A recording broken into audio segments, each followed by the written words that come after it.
Did you miss us? I missed us. Welcome to Why Do Boys Make Podcasts, the show where we take a deep dive into the wild world of fantasy football, and more specifically, the Why Do Boys Play Games Yahoo Fantasy Football League. I'm your host this week, Corby. Today, we'll be breaking down the highs, lows, and everything in between of our favorite, and sometimes most ridiculous, fantasy football league. And I'm not flying solo, oh no. I've got my co-coaches in the booth with me. First up, the guy who is always looking for the perfect touchdown trades, but ends up with a lot of fumbles, Fitzy. How you doing, Fitzy? Oh man, ChatGPT really doesn't like me, huh? Dang. I don't think I fumbled my trades this year, but we'll get into it. I love it, Fitzy. Love the energy. It's great. Now let's toss it over to the other man who's always ready to call an audible and throw some serious shade when things go sideways. It's Colin. Hi, Colin. I'm always ready to call in audible. So my name is Colin. Well Colin said, Audible. Colin. Thank you very much for that. And today, it's not just the three of us. We've got a very special guest. He's been training in the fantasy football force since the draft, and now he's here to give us the wisdom of the Jedi when it comes to making moves in the league. He's the man, the myth, the force behind some of the most legendary names and runs in our fantasy football league. Let's give it up for a warm welcome for the chosen one, Mike B! Hey, good morning, sports fans. How the heck are you? Happy to be here. Mike, thanks so much for being our first guest. It's been way too many episodes since we've had a guest, and our episodes have been way too short lately, so it's time to liven these episodes up, make them nice and long.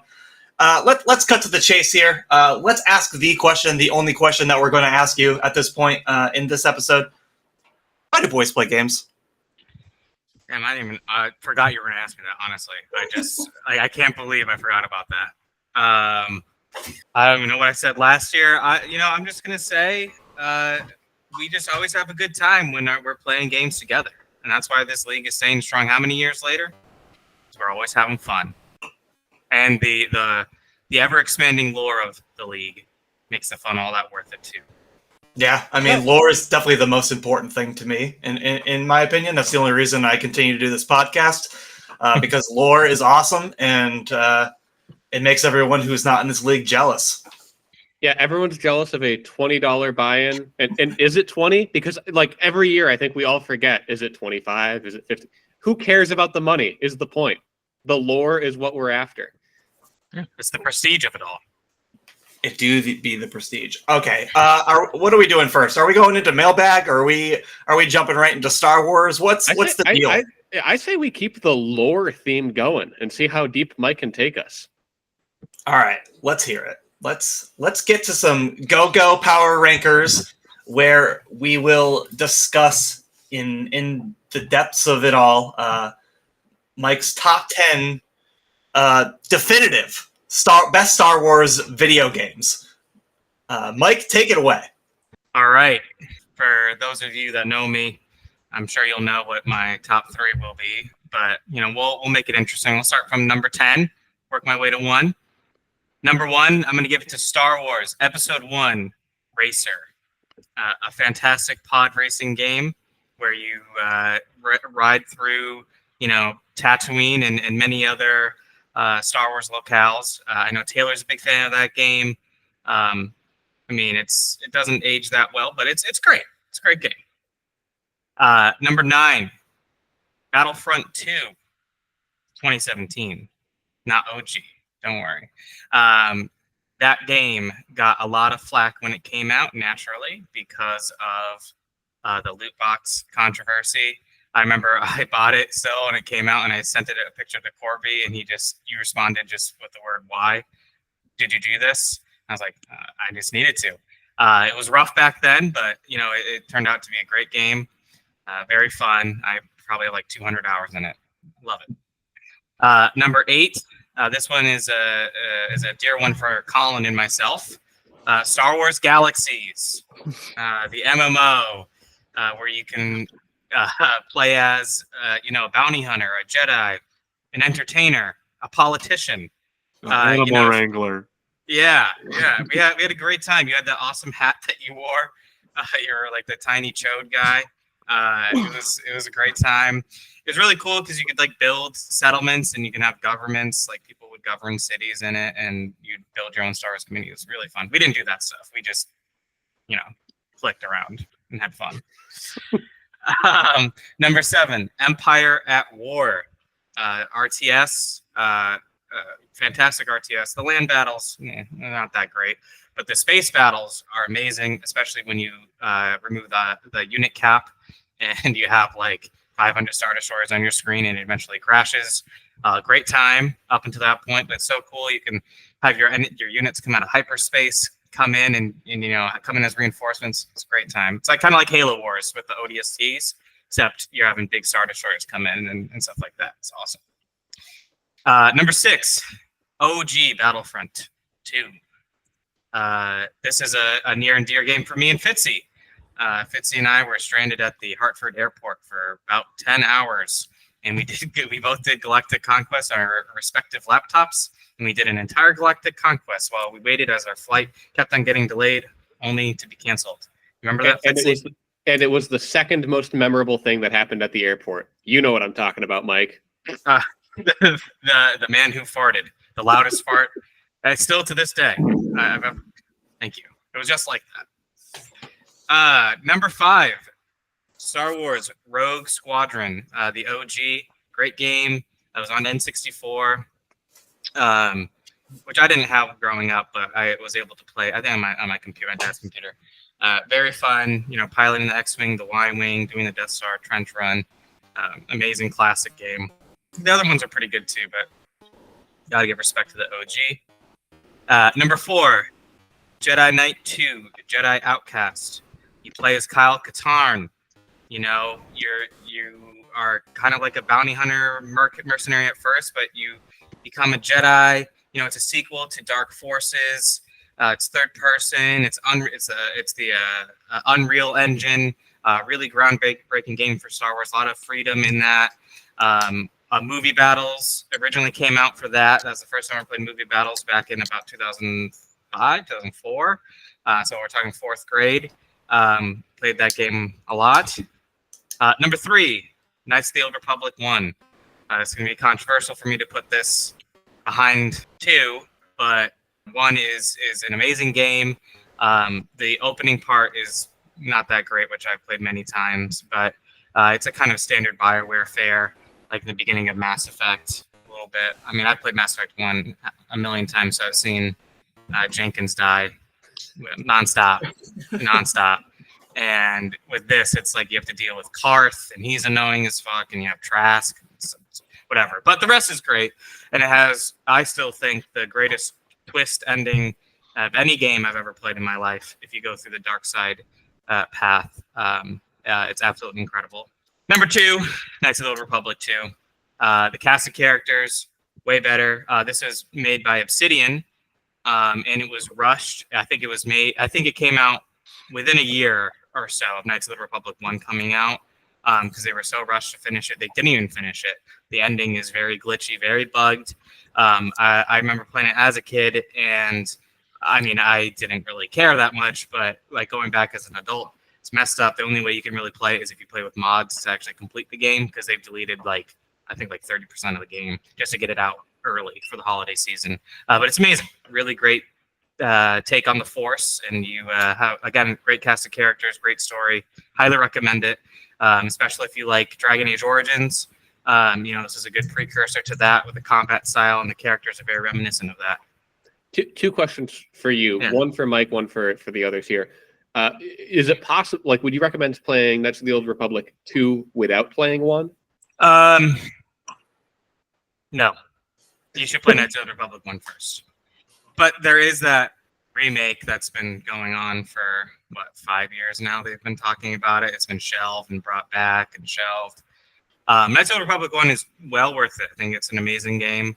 It does relate a little bit to 2, so you should. And Corby, Colin, have you played either of these games? I did one of the Star Wars Humble Bundles, and I got like a bunch of those old Star Wars games, and I beat the first one. This was probably like 6 or 7 years ago. It's really not that dated. Like, I mean, it's ugly. It's not very good looking, but like, it wasn't hard to play. Like, I didn't feel like one of those janky. I mean, it was, but like, it wasn't bad. It's easy to play. It's not dated that bad. But I started the second one, and I just never finished it. I think I was just, I just didn't feel. When you going back to back with those kind of like games this, is tough. Yeah, going back to back on something like that's tough. Yeah. All right, Mike, without any further ado, number 1, Star Wars Connect. Close, very close. It was up there, as was Yoda Stories, Flight of the Falcon. Those great games. Masters of Terrakasi, fantastic game. But no, this is going to go to Jedi Knight, Jedi Academy. By far my most played game of all time. I know I've said this many times to everybody. There was a time in my life where I played it like during the summer. I would play it when I woke up until I went to bed. I would wake up at like 10 a.m., go to bed at 6 a.m., and just play it nonstop. Because there's just so many different ways to play it: movie battles, role playing, free for all, single player. I think I've played movie battles with you, Colin. I don't know about you, Fitzy. I don't know about you, Corby. I don't think you've ever played it, but I think I played with you, Colin, and a couple others. Yeah, right. We played that. Yeah, I remember the hackers. A lot of hackers.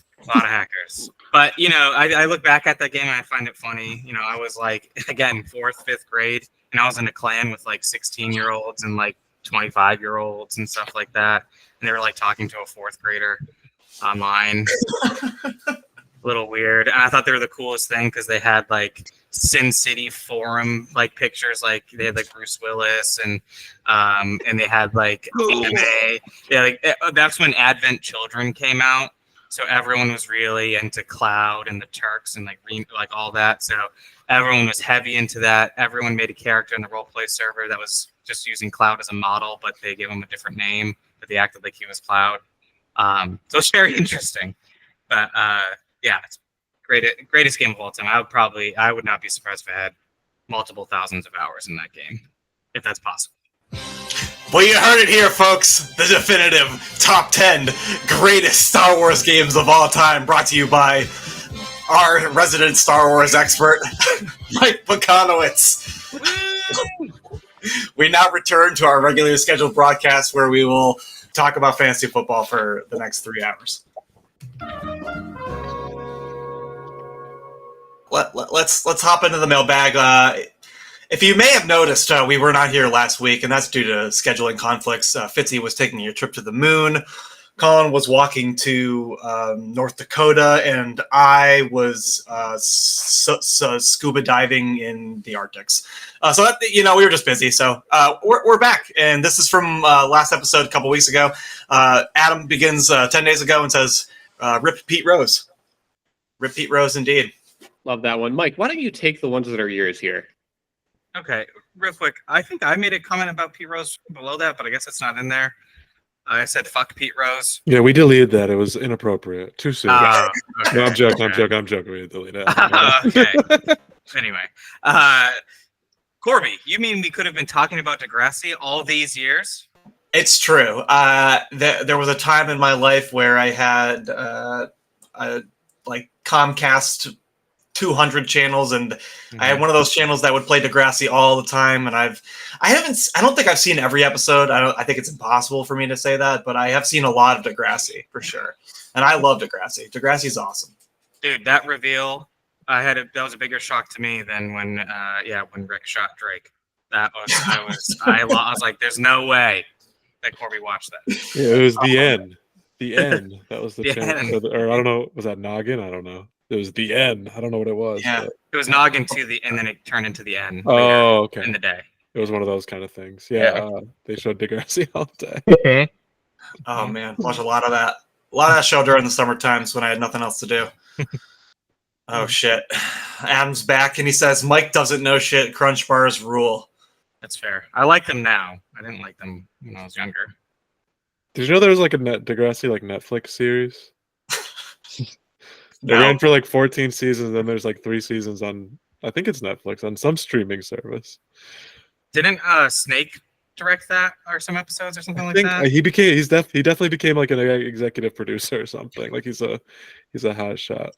That's his whole life, man.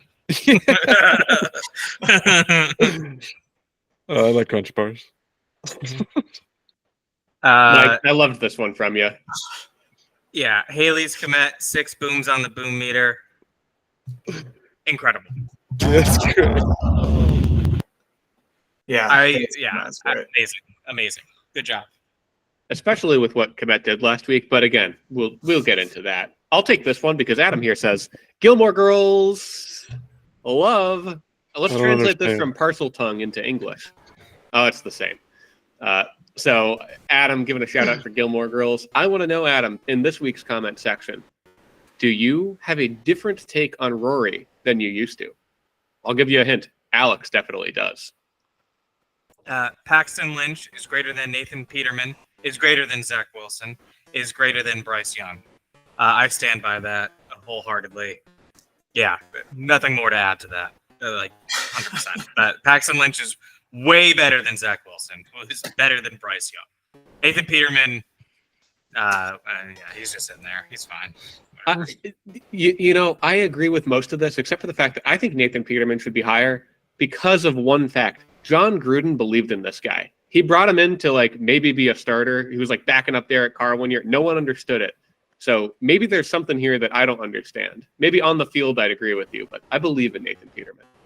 When the pod drops on a Friday night, I usually throw it on the TV immediately.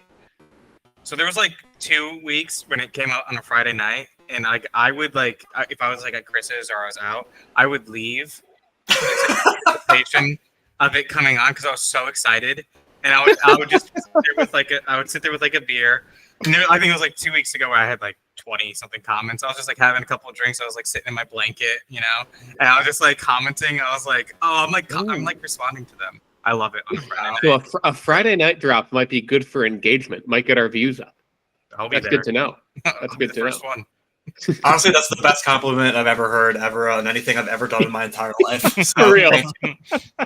Genuinely. Adam, I've never seen a Marvel movie. No. Adam says, I have never seen a Marvel movie. I just can't believe that. Does he mean the MCU specifically, or just anything that Marvel Studios has ever made? There's no way he hasn't seen the Sam Raimi Spider-Man movies, exactly. right? Like, there's just no way. On top of the fact that, I mean, who watches more movies than Adam? You can fit one in. I'm sure, like, you've gotten to the bottom of some barrel. Get to the Marvel movies, man. Well, this is the same guy that said he has never seen an episode of Family Guy. Ever. So. That's incredible. He went through all public school without seeing an episode of Family Guy. He dodged the Griggs effect, man. Incredible. All right, this one was kind of a little bit at me because I didn't know the source here. So Adam seeks to educate by saying Clyde Edwards-Helaire has PTSD because either him or his friend murdered a guy. You should look it up. Now, this first comment using the word murdered really implies something here. It wasn't until I hit show replies that it was a self-defense killing. I don't think there's a such thing as self-defense murder. I'm just going to put it out there. But, shout out to Clyde Edwards-Helaire. Hope he's feeling better. And then Colin. Bravo. We can never play this game. But was this one this was the Spike Lee joint? Spike Lee one is the most absurd thing ever created. It is. Even if you don't care about basketball, you should play this for once in your life. You should just play this. It's the most incredible thing in the world. It made me buy 2K17 also because I was so excited to see what would happen in my career. Oh, that's sad. It was like 2K16 does hold a place in my heart, right up there with 11 for the soundtrack. But yeah, fantastic work. MJ Lenderman. Yeah. He says, listen to Dan Marino for a fun football-themed song. And instead of pulling it up live this time, we got 4 people on the pod and a whole bunch of weeks of previous football to get to. We're giving you all homework. I want you all to comment your favorite thing about the Dan Marino themed song by MJ Lenderman. Thanks, everyone. Adams also says, I believe Christian Watson's issues stem from having 2 different leg lengths. Or 2 different length legs. So he had one of his hamstrings surgically altered or something like that. Is that what it was? I thought he'd found some exercises to Or no, Adam's probably right. He knows better than me. If Adam knows about the self-defense murder, I'm sure he's right about this. He knows more about football than I do. That's definitely true. No sarcasm. If this is true, then why was this guy a first-round pick? You can't draft a guy with 2 different leg sizes. The Packers drafting Lieutenant Dan out here. Sorry, Mike, go ahead. Did you see his dad arguing with the doctor on Twitter? No. It was like one of those fucking fantasy doctors, and he was like saying, "I've been doing this for a long time. You don't know what you're talking about." And it was Christian Watson's dad arguing about his injury. Oh yeah, the doctor was like, it was a high ankle sprain, and then he's like, no, it wasn't. But the guy didn't know it was his dad, so he's like, I've been doing this job for this long, like I don't know better than you. And then the dude said like, oh, I'm his dad. He's like, oh, right. I didn't know that. I thought you were just a troll. He like doubled down on being a dick instead of like, Yeah. But then he like deleted, I think, most of the stuff, which means he lost. Chris Colby, Fantasy Football 4, checking in with Jed. Yeah. What's up, Jed? Jed the humanoid, he's here. What's up, baby cuz? Adam, that is a 10-10 team picture. Which, of course, Adam says, thank you. Yahoo needs to allow bigger team picks so I can add more insults.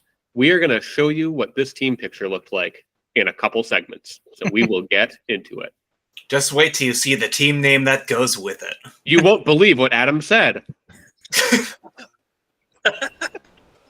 YouTube thumbnail pose. Chris, I love the team name / picture as I viewed it as a callback to you being the ravioli bad boy on Twitter. So there was a streak on Twitter where Chris would post a picture of himself with ravioli, and I think he named himself the ravioli bad boy on Twitter for a little bit. Look it up. Great time on Twitter. I might not Great remember time on this. Twitter. No, that I remember that. That was certainly more fun than Christian Watson's dad arguing with people. Better time on Twitter. Mike, what do you take these two here? So cousin Chris says, should we do a commenters appreciation pod? Instead of you 3, it's me, Adam, and cousin Mike as the hosts. I said, I'm in, because of course I'm in. And wouldn't it be fun, like Corby Colin, wouldn't it be fun to be a guest? We're absolutely doing this year. When we need a week, when you guys are going to have children. Corby, is yours going to be doing this? Nah, I'm off the hook until 2025. So, well, Corby Fitzy will have a child. I don't know, and we'll see if he ever comes back. But if not, then like it'd be nice to take a week off and just have those guys have like a guest, like a commenters edition of the pod. They could do the whole thing. Be amazing. It'd be awesome. It's our gift to you. I can't wait. I'm going to be a guest. I'm going to listen. Yeah. I'm going to comment. And I'm subscribing with like 3 different accounts. I'm trying to get your numbers up. Did you know we had a subscription a couple weeks back? I missed it. We're up to 17 now. Ooh. We're really Does it tell you who it was? It doesn't. It doesn't. Yogi Fenoy, too. I wish it was Yogi Fenoy. It was that video.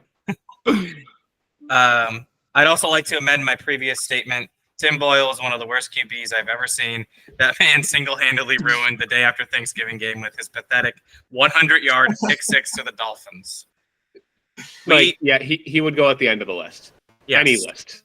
We rented out a comedy club up by the beach to watch the Jets-Dolphins game last year because my uncle has a condo across the street from it. So we had about like 50 of us, Jets and Dolphins fans, all in there. The beers were like $1 because we rented the place with the big screen, all this thing. And that pick-6 going in, and every Dolphins fan was doing the Jalen waddle as he was running it down the field. And I was like, this is my worst nightmare. So I've hated Tim Boyle ever since that moment. It's good reason. It's hateable moment. Brandy, great name. Reminds me of team names of old involving Willie Snead. Also famous Saints wide receiver. So yeah, you know what's stupid? My dumb ass saw this and I was like, oh yeah, Snead's Angels. Wait a minute. Yeah. Great callback. Love the Willie any Willie Snead team pick. Chris here's got a hot take. He says, I will win a game eventually, but I'm with him.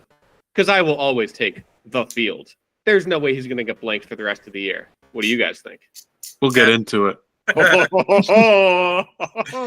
Worse than Taylor's team? I'm 1-0 against him this year. No. We should take a look at the standings and maybe make that decision. Yeah. R.I.P. Tim Boyle. I was thinking about him, and that name came to me. Team's about as good as him. I think this RIP comes from a tweet that I saw where he was released or something, and then I tagged Chris in the tweet and said, sorry, Tim. Yeah. That is correct. Mike, you're here for a reason. How the hell I tried this to do like without any practice rounds. I got like 2 questions done. You pulled 28 just from your memories from like locked deep in your neural cortex here? No, that was after. That was on like, isn't it? You're like after 4 tries. Yeah.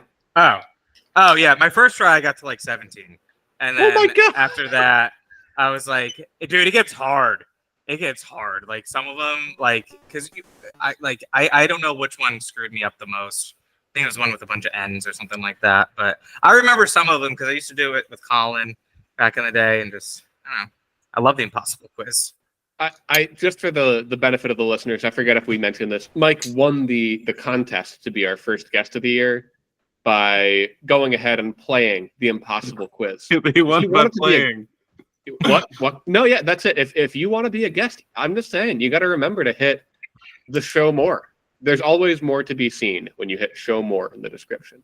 We got Easter eggs all over the place here. All right. Back to regularly scheduled comments, as Adam says in lowercase this time. Corby, I accept your Moss versus Brown bet. I don't know what the fuck that is, but I think you said you thought Chase Brown would outscore Moss or something. No, I know, but what is that? What is that emoji that I commented? What is that? Oh, that was the noise that I made. What the Sigma? So yeah, I Blue Pepe. beat his stupid ass. Get owned. Get owned, Adam. Get owned. It's a fishy. Dig it. I love a good YouTube specific emoji. Thanks, Google. Shouts out to me commenting on 2 separate YouTube accounts in the same video. That's good engagement. I'll take this next one here. Pretty sure Taysom Hill played 1 quarter before getting hurt week 4, and he still outscored Brissett. LOL. Sadly, he's out this week. So I'm pretty sure he was out and still in Taylor's lineup. Makes a lot of sense. What a loser. Yeah, well, we'll get into that, Colin. What I like about this comment is you don't actually know who he is talking about anymore because both of them, were out. Oh, true. Yeah, but would it really be sad if Brissett was out? And finally, Luke MC McClapyohands would like to throw this out there that next to the loud, enthusiastic Broncos fan was a man that napped throughout the entire game. Yes, he slept like this the entire game. Was he the gentleman smoking cigarettes or no? Or was it the other guy? I thought the loud guy was smoking cigarettes. Yeah, the loud guy was smoking the cigarettes. Oh, cool. This guy was just like underneath him when the loud guy was asking someone else to throw him a lighter. Like we were up there in a community. We were having a great time. So I meant to ask. So someone was literally smoking cigarettes up there. Yes. Not like from a pack. It looked like he had hand rolled it himself. Like he must have smuggled in loose tobacco under his pants or something.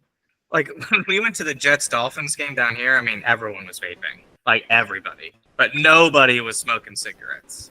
That's crazy. All right. New Jersey, baby. Let's go. Broncos fans, let's ride. Let's roll. I don't know. Thanks for your comments, everybody. Really appreciate those comments, as we always do. Let's get in to week 5.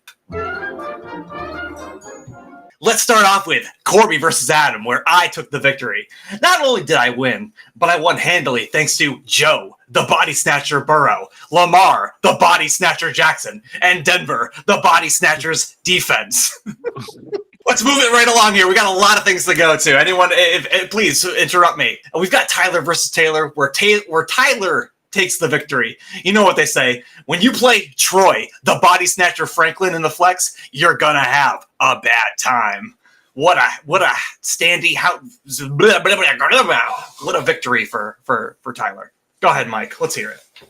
Yeah, I call this win the eviction notice as Cash takes down Taylor by 60 points. Taysom Hill in the QB2 slot, 0 points. Taylor, and Christian Watson. Taylor, I love you to death, man. There are pastures ahead. I don't know if they're green, but there are pastures. I also had a note here, Mike, that isn't it weird that the worst start I have seen in the Why Do Boys Play Games League scored 3 points, and it was not the lowest.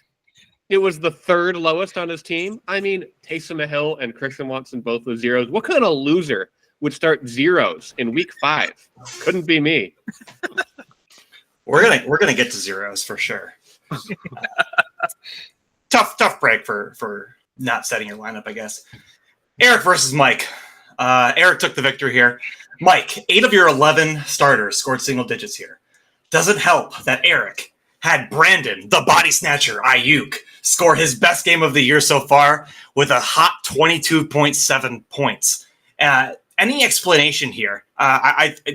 What do you think, Mark? Well, we look at Andy Dalton. I think Bo Nix had a great game that week, of course, because I didn't start him. Darnell Mooney, I think, also had 30 points or something like that on my bench. Brees, that was the game where, afterwards, Robert Saleh got fired. So, the proof is in the pudding. Look at what he did the following week. We'll get into that. But, it's just an off week. But, I'm ready for the bounce back. That's okay. It's okay. It will happen. It certainly will happen. I just wanted to apologize to you, Mike, because we are looking at Andy Dalton scoring 3.74 points, and I can attribute that to me because I picked him up in another league and had to start him. And Andy and I go back, and he really hates me when he's on my fantasy roster. So this is my fault, and I apologize. You're supposed to tell me these things. Yeah, that's on me. That's on me, buddy. If we could go back to the first year of doing this league, if we knew that Andy Dalton would be scoring 3 points in Mike's lineup in the year 2024, I mean, what a magical thing happening here, Mike. You're making dreams come true. Yes. We've got Chris Colby versus Brandy in week 5, where Brandy wins handily. Easy win here for Brandy, thanks to Rashid Shaheed, Kareem Hunt, and of course, Kirk, the body snatcher Cousins.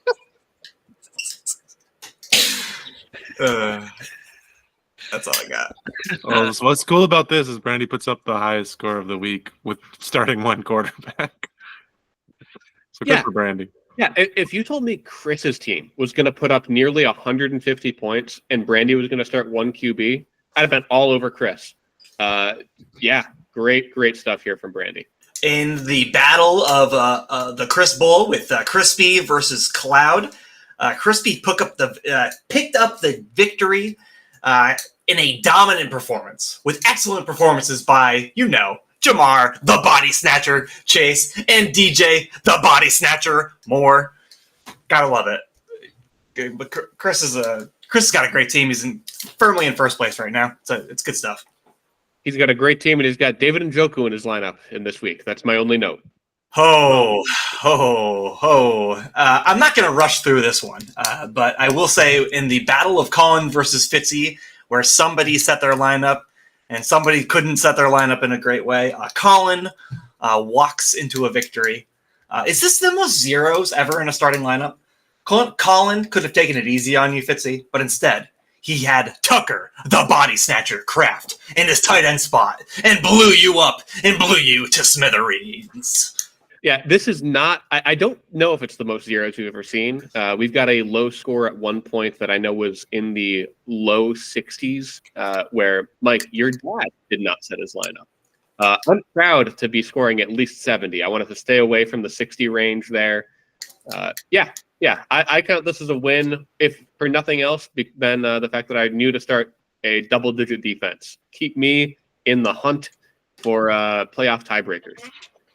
I just liked starting Trey Sermon against Fitzy. Old school Fitzy darling, and he put up almost 18, or he put him almost 20 points on a really pretty awful stat line, honestly. Yeah. We I'll just say it. We're still going to get into that. I've been saving my lines about Trey Sermon for the week 6 recap, Colin. So that was week 5. That's great and all. But guess what? We've got 6 more matchups to get to. Let's move on to week 6. Let's begin with a nice, great battle between two very strong teams who both scored very great. we had Mike pulling off a great victory here via Monday Night Miracle or Monday Night matchup, I guess. I don't know. It was Mike versus Tyler. Mike pulls off the victory 167.06 to 151.71. Mike, do you want to lead it off here? Take your victory lap, or what say you?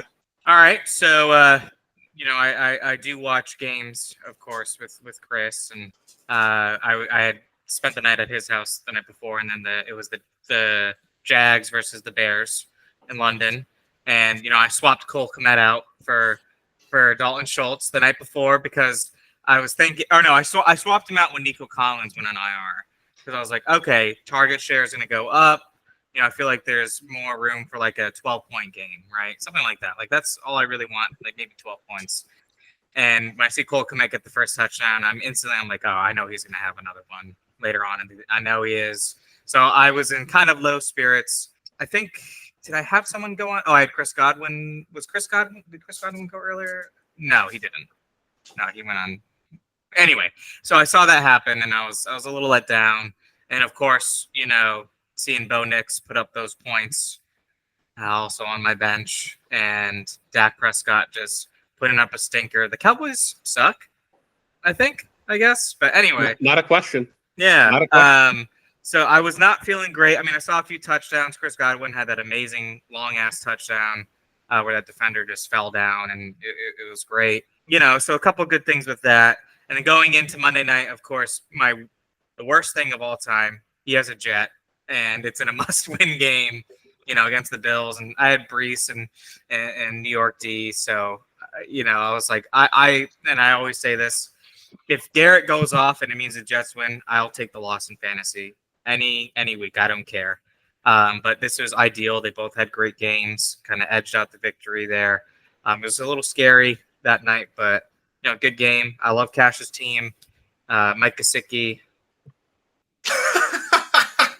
I also want to shout out Calvin Ridley, 8 targets, 0 catches. Yeah, why does Calvin Ridley's stat line just say 9 rushing yards? Like an all-timer here in terms of just, first of all, Mike regret, because your 2 starting quarterbacks did not add up to Bo Nix's total. You've got the tight end regret, which I'm all about tight end regret this year. And the classic part, we've been talking about it, there's nothing better. Nothing more classic than Tyler's tight end getting 0 points on a Sunday. It's officially fall. Like, we're here. Water is wet, and Tyler is getting less than 5 points from his tight end position. Let's hear it, Colin. Come on, give me the spicy takes from the bad boy. Let's hear it. Well, I don't know. Did we talk about picks here or no? Because No, everybody picked Mike. Oh, yeah. Sorry. Yeah, no, That's sorry. okay. I was just wondering because I know that everyone picked Mike for this one. And I picked Tyler. But Mike was due for it. Well, I should have seen this one coming. So good job. But Tyler's also still got a great team. I feel for him being 2-4 because I feel like he's got one of the best. I feel like he's got almost a top 4 team. But I know he's had a lot of bad breaks lately, scoring wise. So I still believe in his team. And Mike's team is great. 2 good teams. Both teams played hard. Yeah, and I'll just make one other, because I wrote down a couple of notes last week when we weren't recording. I picked Mike because the moment you stop believing in your team, that is when the fantasy gods shall raise you back. Because, Mike, you had named your team the False Comet. I mainly did that for you, Fitzy, the false comment. I know we'll get into that. The name changes. I just wanted to add one more thing. The Cortland Sutton touchdown. I don't know if you guys saw that. It was a thing of beauty. I texted Corby. Man. Yeah. The one-handed grab. Incredible. Guy's elite. Only good. No, I wouldn't say that. Only good part of that game for sure. Yeah. I turned that shit off at 20-0. I was done. Fuck that team. Hey, they beat the Jets, dude. Yeah. Yeah, great. All right. Let's see. Next matchup here. Oh, we had the bye week of all bye weeks for our buddy Adam going up against the only winless team at the time in Taylor. I say this. Taylor wins. I picked Taylor as my lock of the week. Actually, we all picked Taylor except for the coin didn't. It picked Adam as its lock of the week. Coin no. Shame on the coin.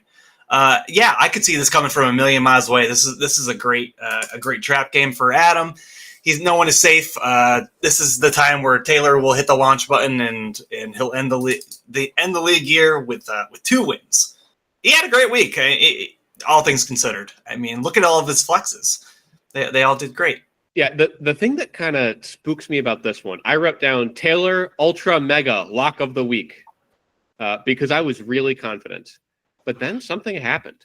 And you can look at the original projection on these players. It adds up that Taylor was only projected to beat Adam by about 4 points by the time kickoff came around. This comes from a little bit of both sides. First of all, Tracy for the Giants ends up being named the starter, right? On Taylor's side, I think we had a couple of players either drop out or go down in overall projection. So it got close, got scary for a little bit. But, man, that Tampa Bay defense playing for the heart of their city against New Orleans, saying, hey, we're the hurricane victims around here, all right? Love the heart from Taylor's team here. I hope this inspires Adam to not start. To start, I want to see him. I don't know what's going to happen in Las Vegas with the quarterback situation. Is that solidified, or I don't know? Do we know? Are you implying that he's going to start Aiden O'Connell over Aiden O'Connell over Patrick Mahomes? You heard it here first, folks. Do it. Don't be a coward. No way. He won't do that. He might. No, I don't think he. Actually, you're right. He might. He's got a lot of bones to pick with Patrick Mahomes. Oh, not this week, at least. Next week, though. And Tyrone Tracy, that is an Adam guy to a T. I knew he was going to have him.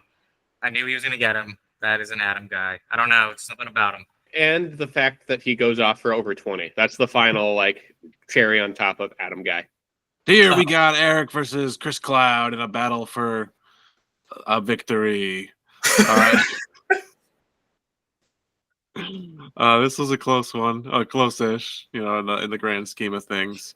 Eric is, as Fitzy says, he's kind of just chilling. He's not he's not launching, he's not diving, he's just staying pressing consistent. The recline button. He's getting comfy. He's just taking it easy. I'm telling you, he's going to stay within a game of 500 all year long. This continues the trend. Sure, he'll score between 130 and 160 every week, just some solid points, and he'll get his wins. And this wasn't one of them. What happened here? It looks like Chris Cloud had some big boom games from which Robinson is this? Bijan Robinson. Okay. David Montgomery, Josh Downs, and Brock Purdy with the 20-plussers. So he needed those. Meanwhile, on Eric's team, Mari Cooper gets 15 targets a game, but can only put up 8 points. The return of Brandon Ayuk this year, he's back. And Antonio Gibson is his RB2. Which 7.3 is better than I would have thought, though. Ramondre's on the way out or whatever is happening with him. So, but Eric, you've had a solid team all year. I've liked it, except that, what I just said. And Chris obviously, I've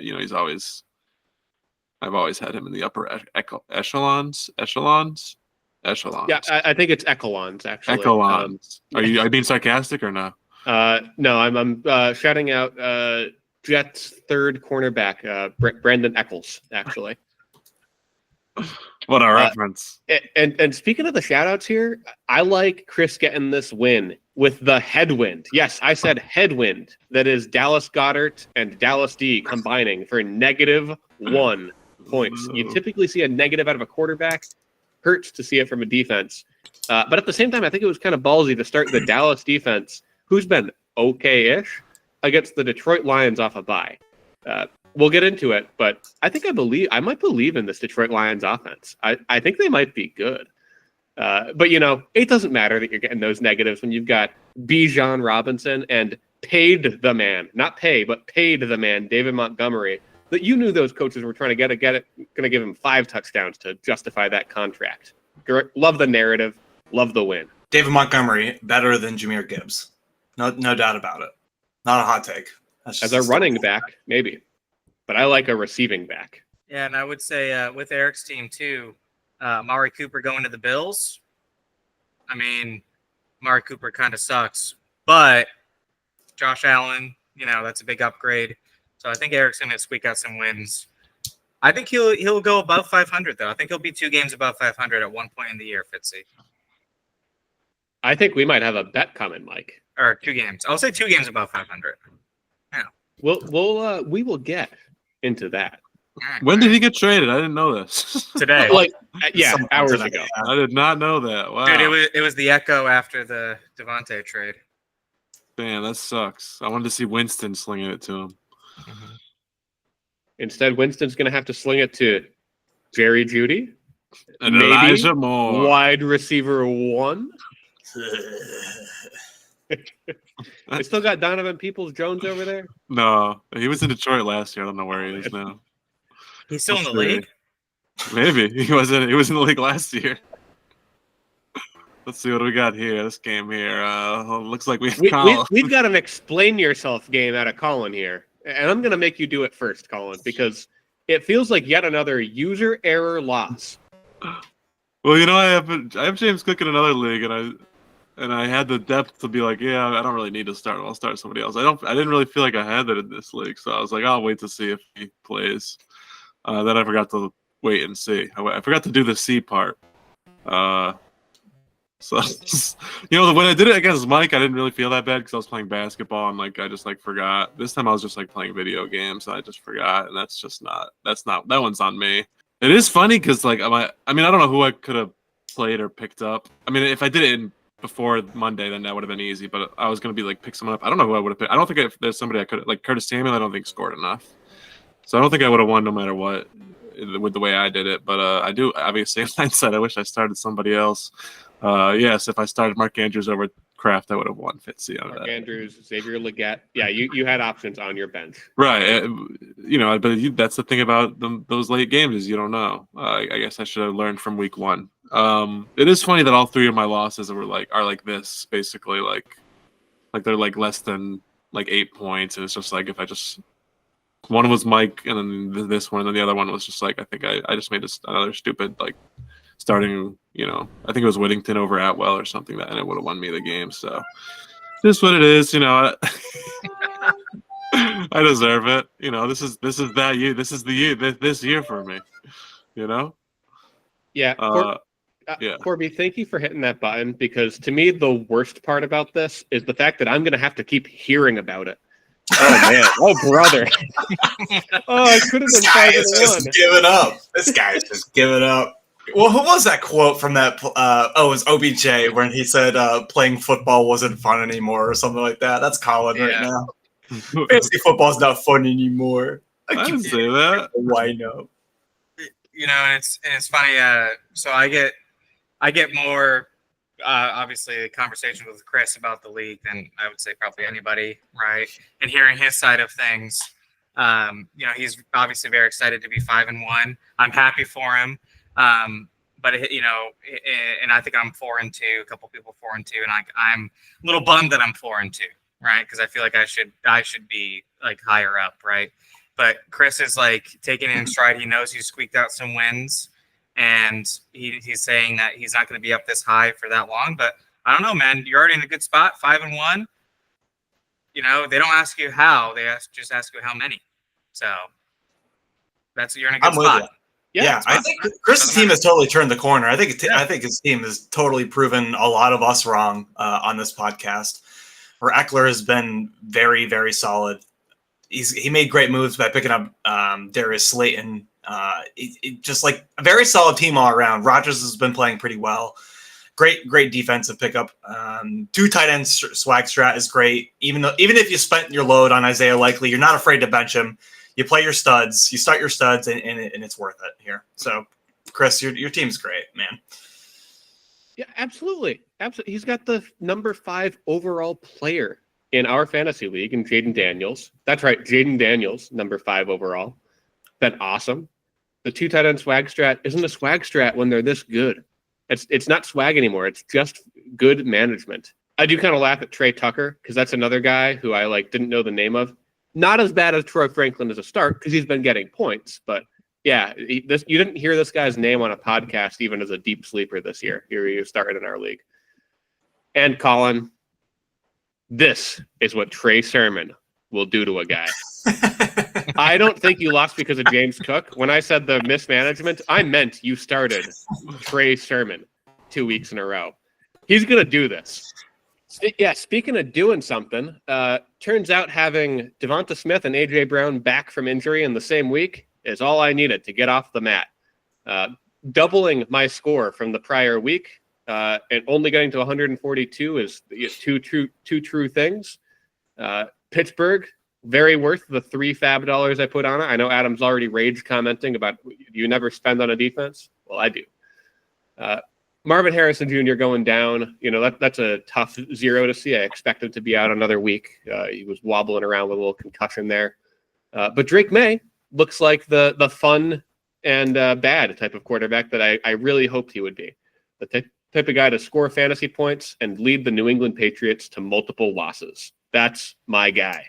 Yeah, a great bounce back for Fitzy. I think your Marvin Harrison here gets balanced out by Travis Etienne having 1 carry for negative rushing yards or something like that, whatever the stat line was.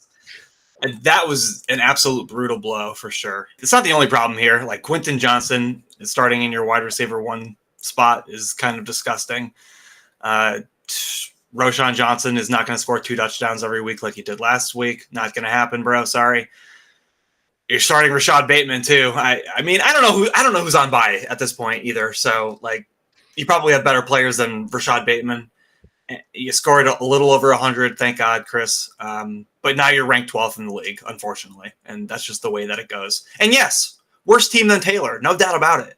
Yeah, I'm proud of you, Fitzy, this week for doubling your total from last week. A real big comeback game. And Chris's team, I mean, I think the thing is even, you did your best. Don't hold back. Well, like, I don't think it'd be that much better if the trade didn't happen. So sometimes when we like full transparency for the audience, when we and we like sometimes we keep like we'll edit that out. That one was too good, Colin. That was poetry. I just like this team isn't just bad because that's just the trade because it's an unfortunate team that happened here. It's just because because you haven't added much after the J.K. Dobbins was a great get for you in that trade. I wish I didn't trade him away. So good job, Chris. Looking at Chris's team, starting 3 running backs in the flex, that's a little rough. Braylon Allen should have had a touchdown, but that still wouldn't have changed anything really in this game. On the bench, you had Tyreek Hill. Yeah. Zach Ertz as well. So, again, wouldn't have changed much, but next game. Oh, man. Let's talk about this barn burner.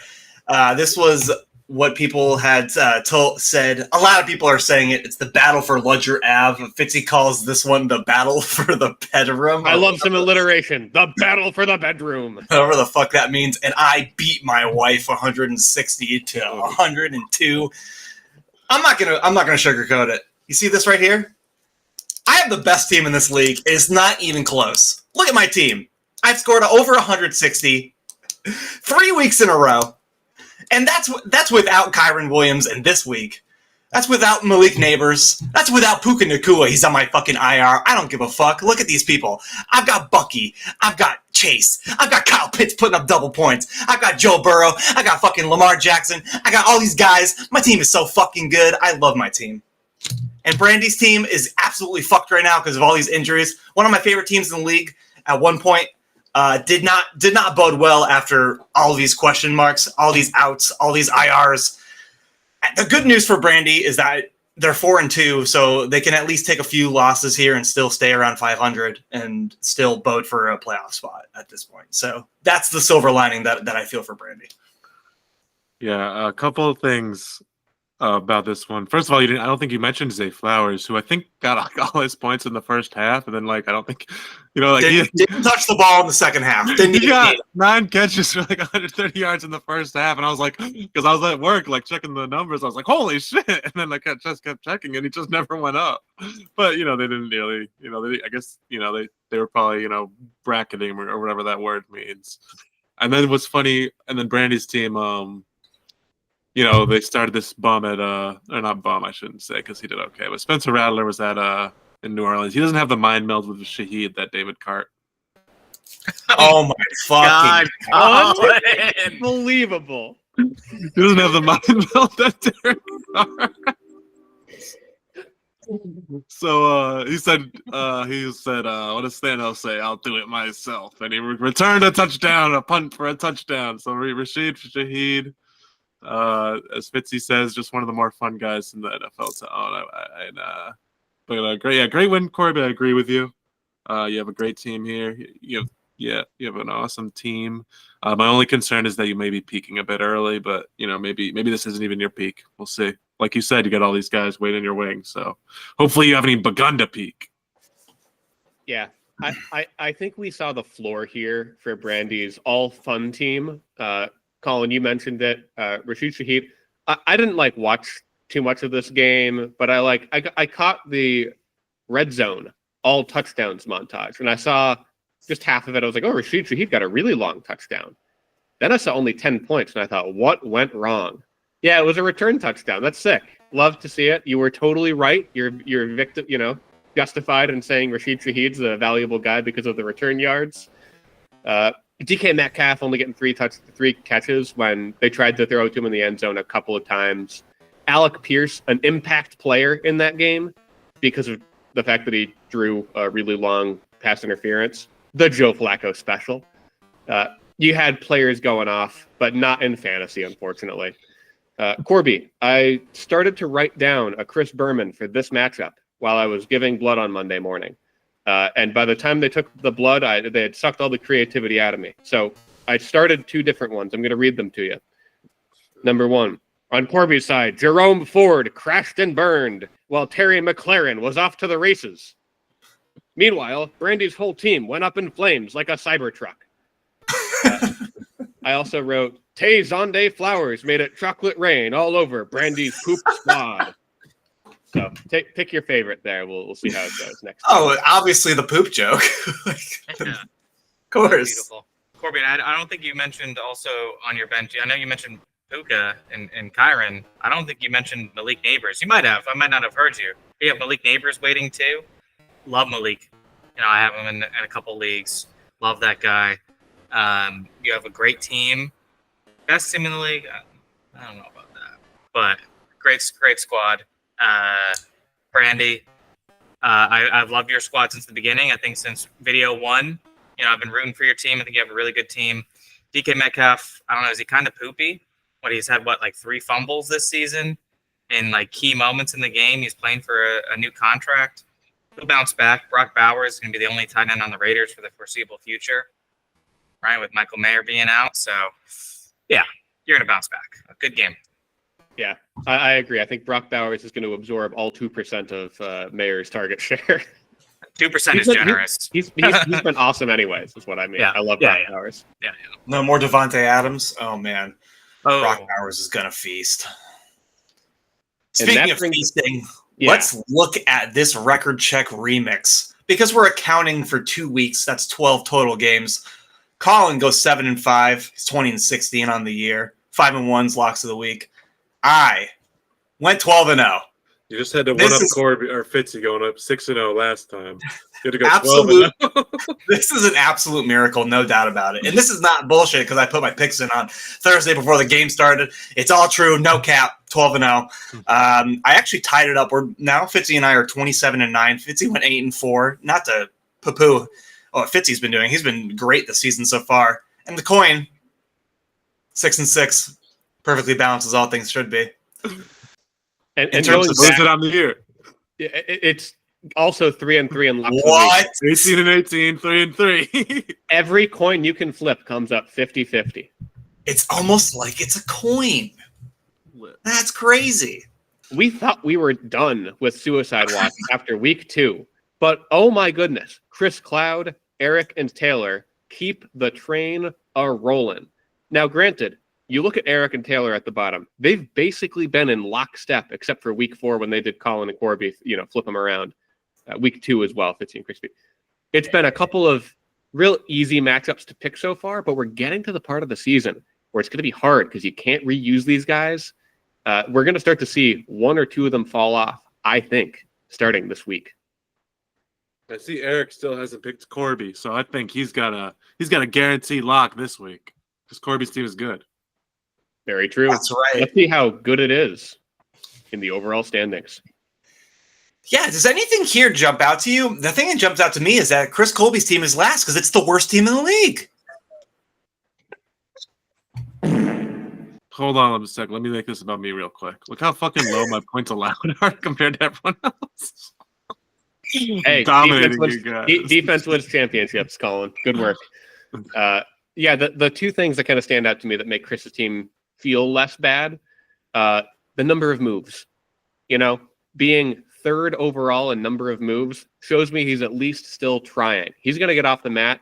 I'm ready to make a bet that he won't finish the league in last place. What is up with Adam being 2 and 4? Do you guys think that he's handicapping because he feels bad for us because he won 2 years in a row? Do you think he's a good friend, or do you think that he's cooked and he's a good friend? I don't know about cooked. I think that maybe those last 2 years were just kind of a flash in the pan. Adam's always been a bit of a home run hitter. His team seems like it either makes the playoffs or is in 12th, and this kind of smells like a 12th place team. We'll see what happens. I think he just flew too close to the sun. I think he was getting too cocky, and he started drafting a little too much, like with his dick instead of his head. He's got a huge boner for fucking Patrick Mahomes, and so he was like, "I'm gonna draft Patrick Mahomes and all the guys he throws to."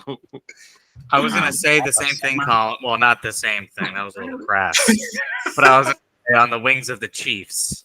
He was trying to go back to back, like the cover of Lethal Weapon. He was trying to go with the Chiefs, ride that high.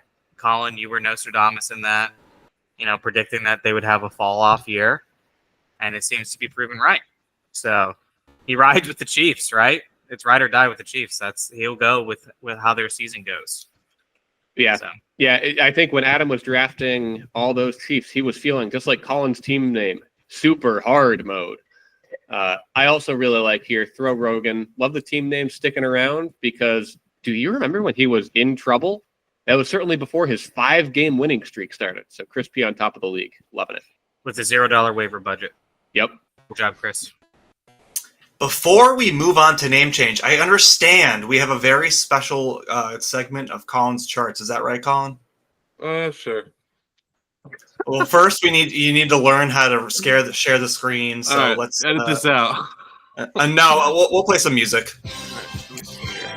This is the only music that I have downloaded. Have you guys ever had this happen where I can't hit the share button? Oh my God, Colin. After you hit entire screen, did you select screen 1, screen 2? Is that on the screen? I said entire screen and then hit share like this. All right, so here it is. Oh. Sorry. Sorry. I'm sorry. Is it? I can't. Okay, so you are sharing. Okay. Yeah, I'm sharing. Fitzy was right. I didn't hit the. He didn't hit the button. He didn't hit the share. He didn't choose what screen to share. You're such a boomer. Come on, let's move this along, Colin. This isn't that good of a chart. It was more cooler last week, but then what the fuck? I can't read that. Okay, well, how about you let me introduce it a little? Yeah, let's hear it. All right, it's just look at the chart. Here we go. Let's see. How do we get a little? Control mouse wheel. My mouse wheel doesn't really work on my keyboard. The input's all fucked up. Let's see. Input for the mouse wheel is fucked up. Yeah, like I can't move good with it. Like it's like 2 fingers for the. Yeah. It don't really work. All right. So here we go. Oh, here we go. Right here. Just clean this up in the editing room. All right. No. All this is now. What is this going to tell us? All this is we got from left to right, it's the team's place in the league. So Crispy is first and Taylor's last, obviously. And then it's net points. Now, what does this tell us? This doesn't really tell us how good the teams are because, you're going to have high net points. If you don't score a lot of points, you can still have high net points if you have low points against. Like Chris P, for instance, does not have very high points for. But he has decent points. This is just telling us how close the games are, really. Like like Tyler, I was saying, he's got a lot. Look at his points for. He could be 4-2. He's 2-4, but he could be 4-2 like Brandy. I think that there's going to be some course corrections here. Like me. Look at me, guys. This chart is really about me because I'm in 6th place here, and I should totally be in 2nd, right behind Mike. So Eric and Brandy. I mean, Eric probably is going to stay. He must be 3-3, so he's going to stay where he is because Fitzy is absolutely correct in his assessment that he's going to score.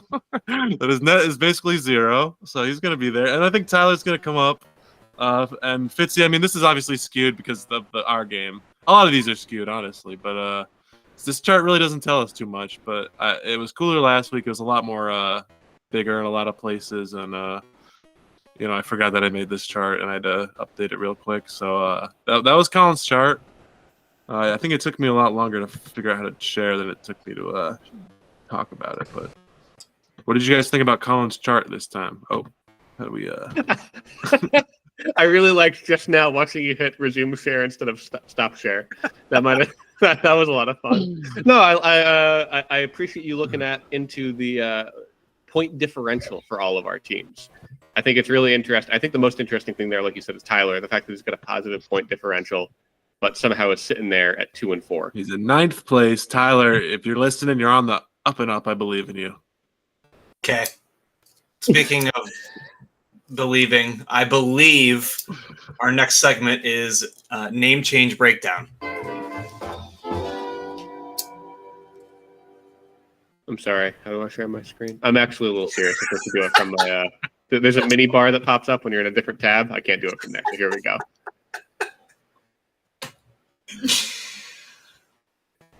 All right, name changes. We kind of talked about it before. Mike changed his name to a false comet based on something that Fitzy said a few weeks ago.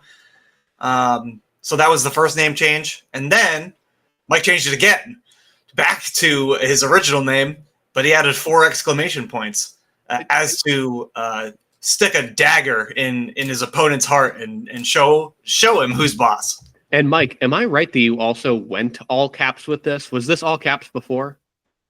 No. Yeah, this is a good rebound. Good rebound here, Mike. Yeah.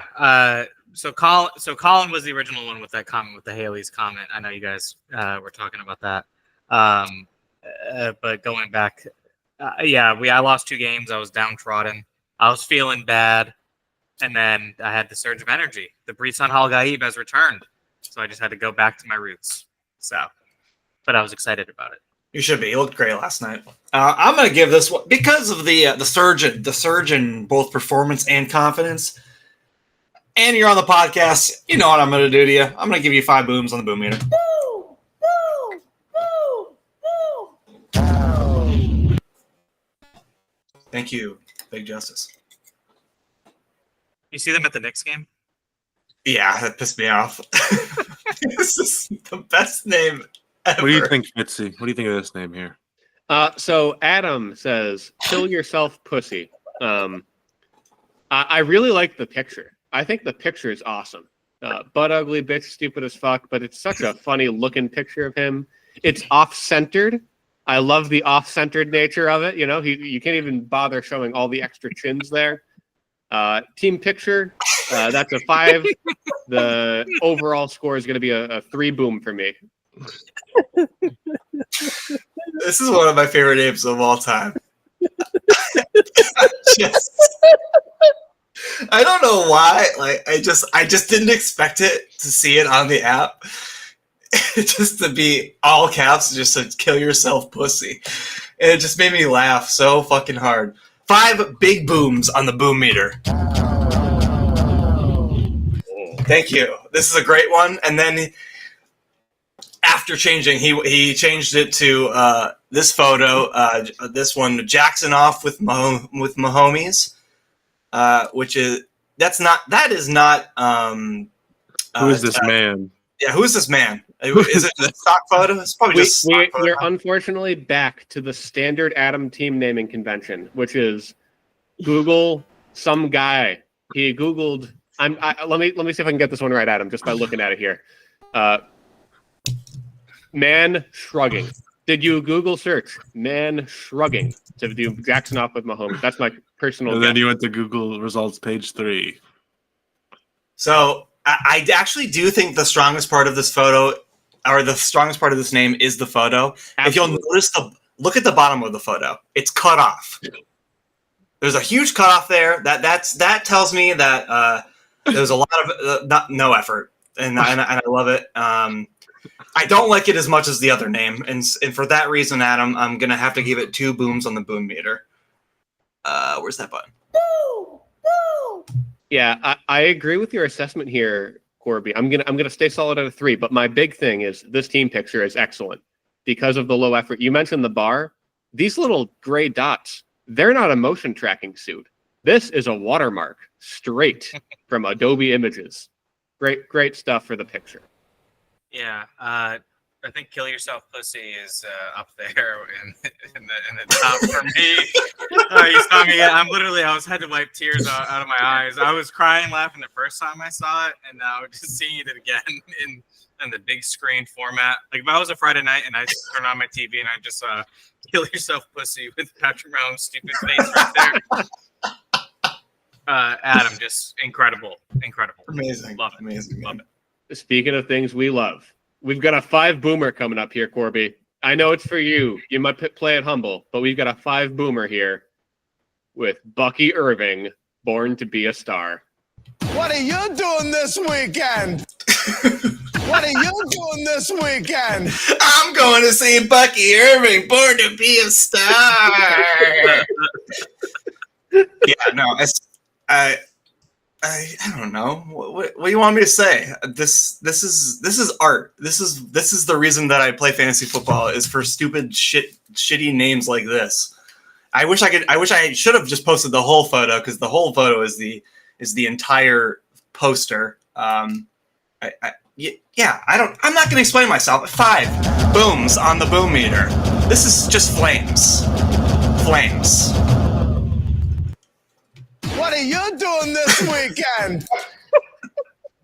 I love the Comic Sans. That's great.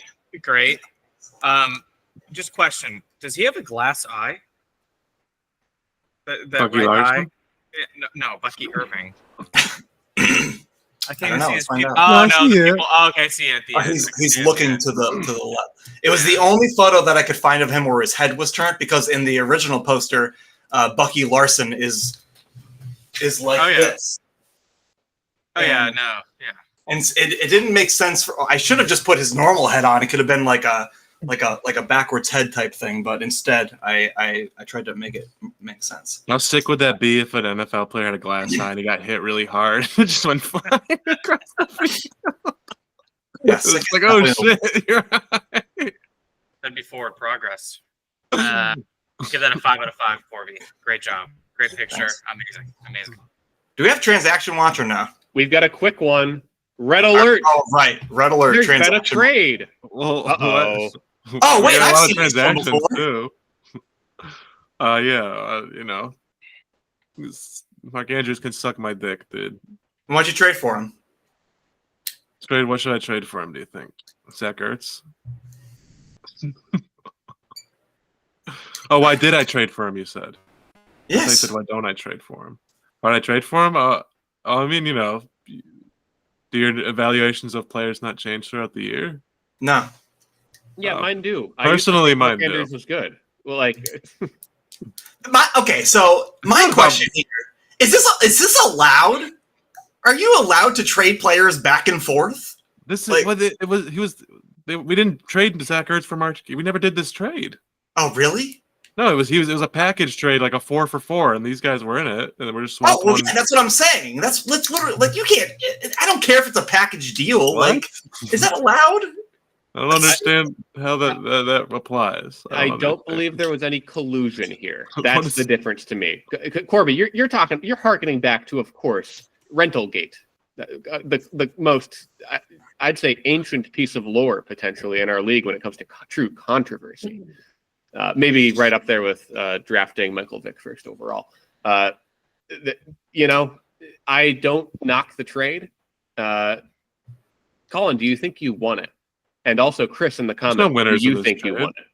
I mean, I guess we'll see at the end of the year, but I don't think I won this trade. I'm probably not going to start Zach Ertz much, and I mean, maybe he can flex Mark Andrews. I don't know, but because does he have other tight end? I don't know. Are you happy with this trade? Yes, I'm happy. I'm very happy to have Mark Andrews off my team. He betrayed me. It's not his fault. They just don't use him. That's fine. But Zach Ertz, he gets targets. I don't really like volatility, honestly. And Zach Ertz is not volatile. He traded a bag of rubbish for a bag of trash. So, I think it's a pretty even trade. It's fine. Perfect. I think Zach Ertz is probably like a top 6 tight end right now or something. So, or at least top 8. I'm sure of it. So I'm fine with Zach Ertz. That's fair. Colin, just because it's your favorite segment here, Transaction Watch, we're going to flash up the fab moves from week 5 real quick. Was there anything here you wanted to shout out? So this is week 5. Tucker Kraft was a great pickup for that 1 week. He did good when I didn't need him, and then he did really bad when I really needed him. So shout out to him. Dontavian Wicks was funny because he didn't do shit. So that was tough for Brandy. And good job, Fitzy, with your $1 New England and Corby for $1 Denver. You guys are elite defense getters. I love to own Adam at the defense get game. Where are you in here, Absolutely. Mike? I want to see some bids from Mike. Is he in here at all? No. Get in the way. Just put in some bids to get in the screenshot. So this one I just want to talk about for a second. All right, never mind. Oh, sorry. I thought you meant this one before I hit. Go ahead. The Tank Bigsby one. When he was like going off on that game, I was like, "Oh, sick! Like I have Tank Bigsby's. He's on my bench, but like I got this dude." I didn't remember that I dropped him for fucking Xavier Legette, so I was really disappointed. And then I had no money because I spent it all on Carson Steele. So it would have been nice to get Tank Bigsby, but hindsight's 2020. Juju Smith-Schuster, is he the wide receiver 1 in Kansas City? If he is, then man, it's too bad that Adam didn't get in there because he could have really used him. What do you guys think of Juju Smith-Schuster's future prospects this year? Wait, what do you mean, Adam? Adam did get him. Oh, that's his name. Adam was the second highest bid. My fault. He was fighting with himself on this one. I think that's what confused me, honestly. Oh, he did 2 claims of 2 different players. Yep. Yeah. Okay. Okay, then good job, Adam. This tracks. I can't wait to see you starting Juju Smith-Schuster. Or as some people call him, Poo-poo piss booster. Yeah, thank you. All right. Before we transition, Mike, there's been a certain segment. How many booms would you give to our Yahoo comment of the week? Like the segment in general? The segment overall, yeah. There are times when it's a 5 out of 5. There are times when it's a 1 out of 5. So I think I'll give it like a... No, that's harsh. Sometimes it's a 2. So I'll give it like a 3.5. 3.5. I like it. I enjoy it. There's some great comments. Let's see what happens this week, because I feel like we've got a great crop here. We've got 2 weeks stewing in the pot, and instead of picking the best, we said we're going to give you all of them. Yeah, when it's good, it's there good. is so many comments here. Let's talk about Ian Book, everyone's favorite NFL player, Ian Book. I don't even know what team this guy's on, what position he plays, but Jack says, if you have the last name Book, that's crazy. What does that mean?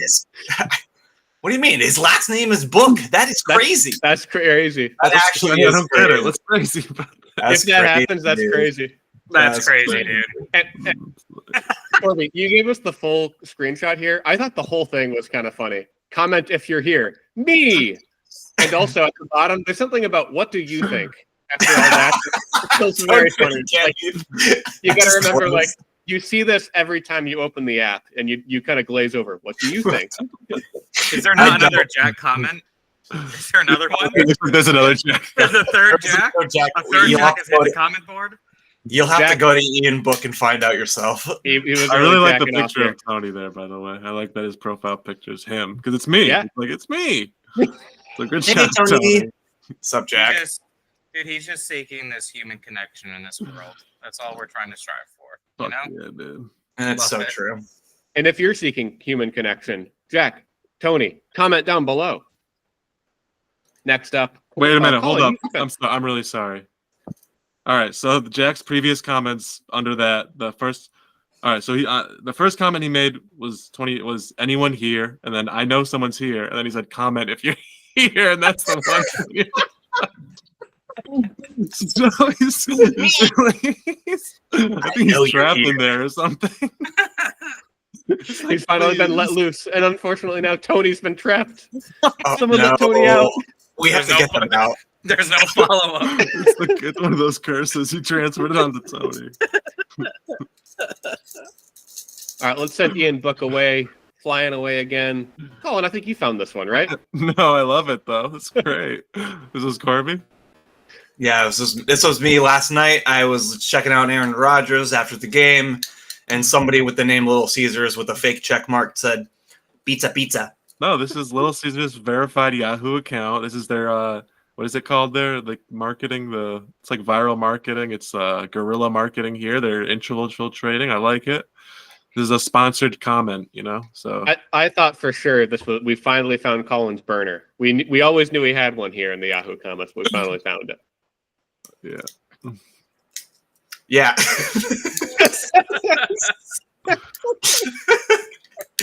Jeremy in the Aaron Rodgers section says rigid, which I assume he meant rigged, but he said rigid. I didn't get it. I didn't put that together. Hilarious. This is probably like right after the pass, roughing Literally, the right after the rough of the passer. Rigid.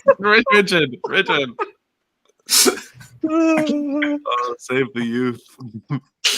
So good. Okay, yeah, this is kind of a gauntlet here, but Jack says on the Garrett Wilson board, I'm down by 0.2 and I have Wilson and Kincaid. Opponent has Lazard and Bass. Can I win this? The first guy says no. Michael says, I don't know, but go to Walmart and take a knee. I don't know what does it mean? Oh, this is a reference to a famous copy pasta. I think it's more popular like in the NBA circles, but it's like just fell to my knees in a Walmart when you get bad news, and then someone else will reply, just saw some guy fall to his knees in a Walmart. Like they go on, just saw some guy staring at a guy in Walmart. Yeah. Okay, that's pretty good. I just thought it was funny. All right, this one is from a few weeks ago. I forgot to include it a few weeks ago, but we have to talk about Pat Fryermuth. If you'll note, I noticed him on my bench. I was like, what the hell is going on with that? So then, of course, I think Fitzy encouraged me to go look at the comments, and then Jordan said, not sure how being 15 inches tall will affect target share, but I'm starting him nonetheless. That's fucking hilarious. It's so fucking funny. It's just tiny. This is like my favorite bug. It's happened like one time before with some like random NBA player. It's my favorite thing to see in the app. Oh my god. Mini move. What the hell else we got here? Oh, Kyle Pitts. I think this was a few weeks ago when he sucked ass like he usually does. Ethan said hell nah, and Riley said hell yeah.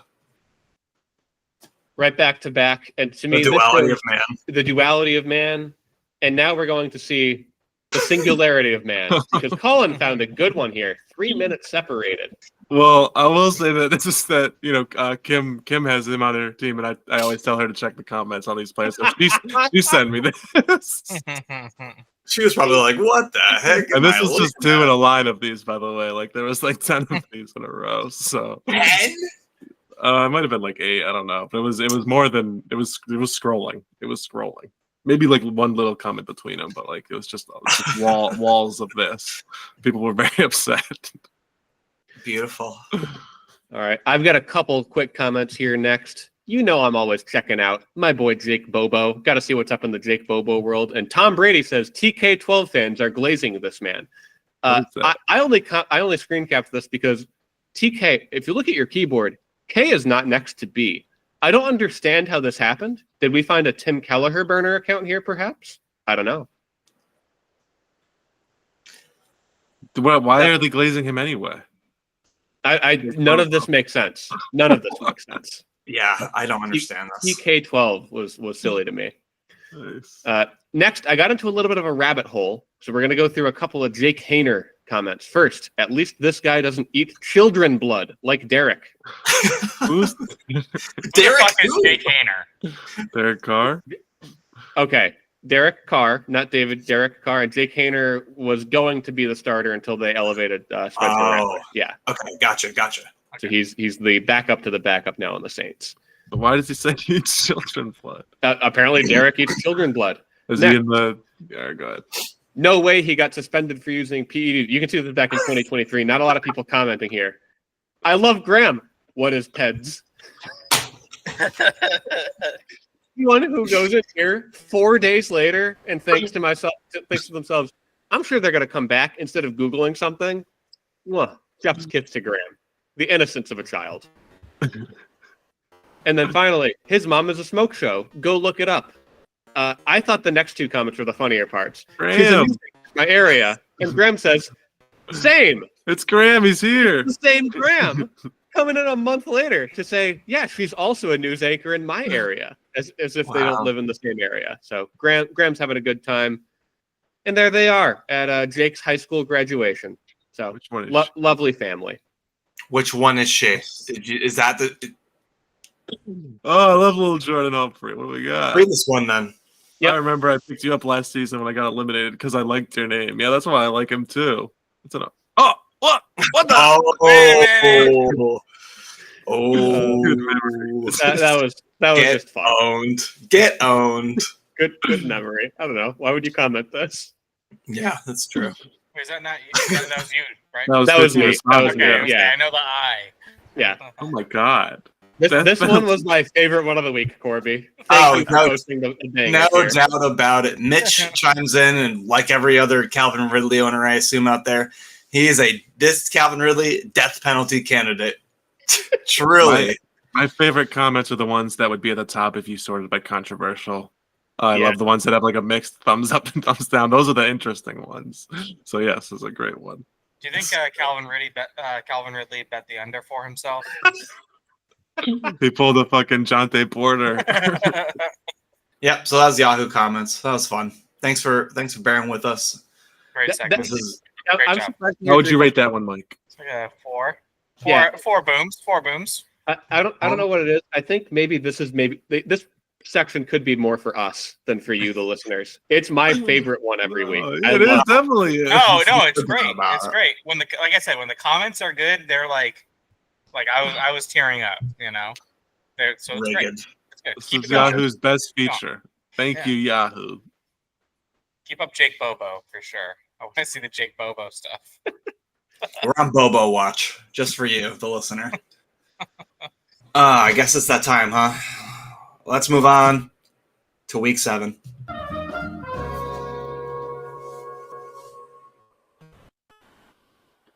It's the battle of arch nemesis over what's that game called? Saints Row Gears 2. of War. Saints Row 2 and Gears of War. Colin versus Mr. Sleepy Guy Eric. Let's break it down here, folks. It's not looking good for Eric, but at the same time, it's not looking good for Colin because he's only projected for 114 points before setting his lineup. I said my. Oh, never mind. Oh, my. Who am I going to pick here? What's my breakdown? What are my thoughts? I think Ty Chandler will probably, if there's no Aaron Jones, I think Ty Chandler is definitely underprojected. How about Alan Lazard? What's up with this dude? Is he like he's like the number 10 wide receiver on the season or something like that? Continuously disrespected by Yahoo.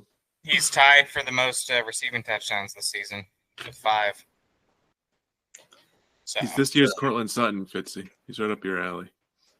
Yeah, Yeah, I love this guy. I love Jacoby Myers from last year, guys who only catch touchdowns. Alan Lazard is continuously open for like 4 plays a game, 20 yards down the field in the middle of it. I don't understand it. He's like small tight end on the field. Colin, you said you set your lineup, so you're sticking with Justin Fields. I have no other quarterback right now, so do you plan on making some moves? This is I'm asking. I'm making a bid for Russ, but I'm hopefully that they're not actually going to start him. Why would they start him? They're 4-2. He's been doing okay. Like, it's crazy to me that they're gonna and he's like young. What is like start him and have him be like try him out for a few years. It's just crazy to me. I don't know it's I don't get it. But yeah, hopefully if they do start Russ, hopefully it's a game or two because I don't have another quarterback.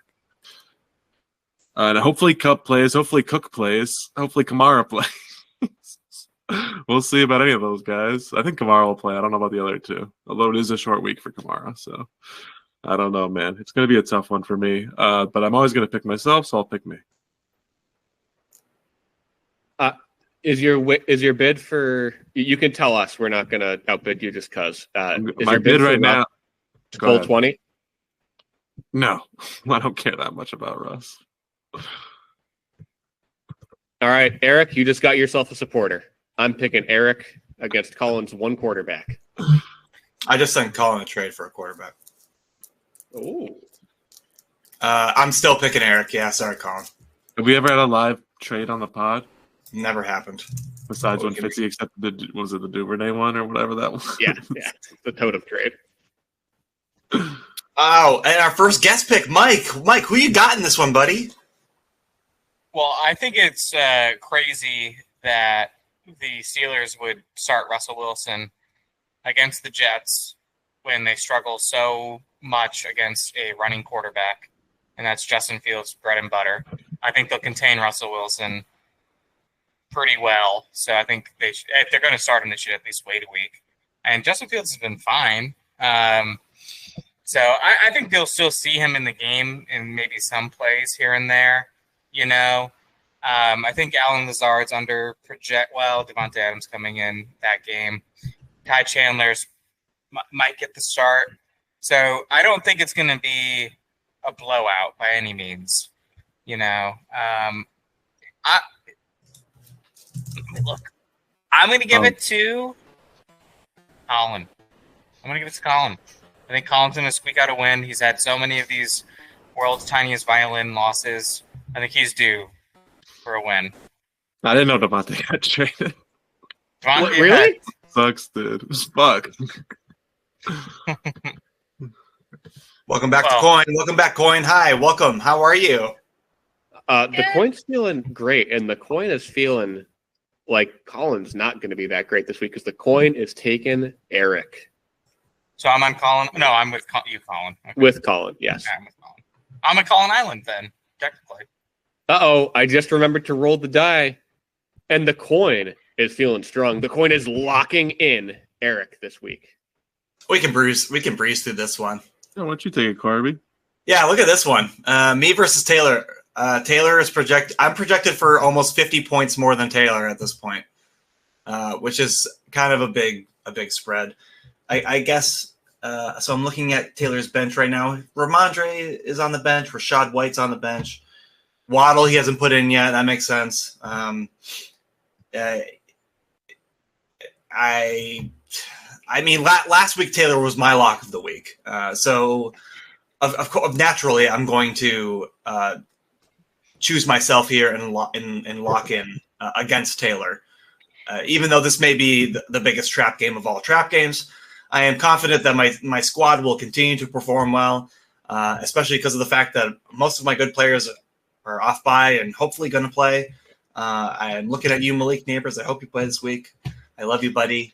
I hope your brain is okay.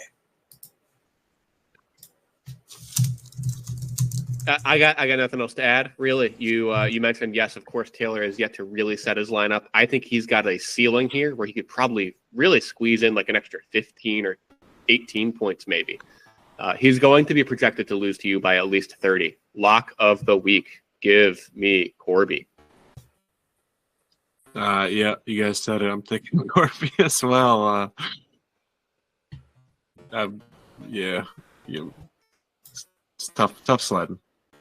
The coin's also on Corby. Mike, you trying to be on an island here? I'm deranged, but not that deranged. I'm gonna go with Corby in the battle of the commuter cafe. I'm gonna go with my boy Corby. Taylor. Yeah.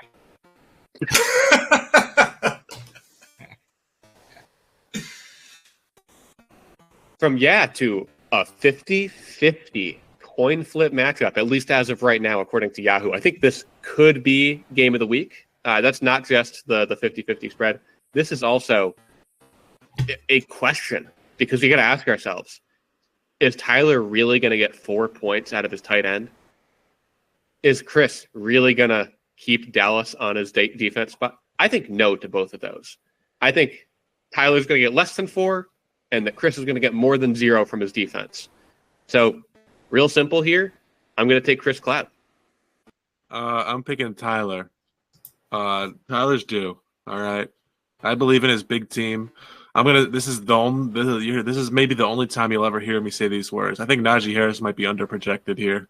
I think they're going to need to lean on him. I know he's against the Jets. Hey, did you see him last week, huh? This dude looked like he could play football. All right? He's back. He said, what a concept. Jalen Warren's nipping at his heels, and usually his heels are really big and heavy, and he's not moving them much, but he looked like he's bumbling and stumbling down the field. He's doing good. They're going to need him. But, for some reason, Mike Tomlin seems to like him a lot, so I think he'll do good. Tyler's just due.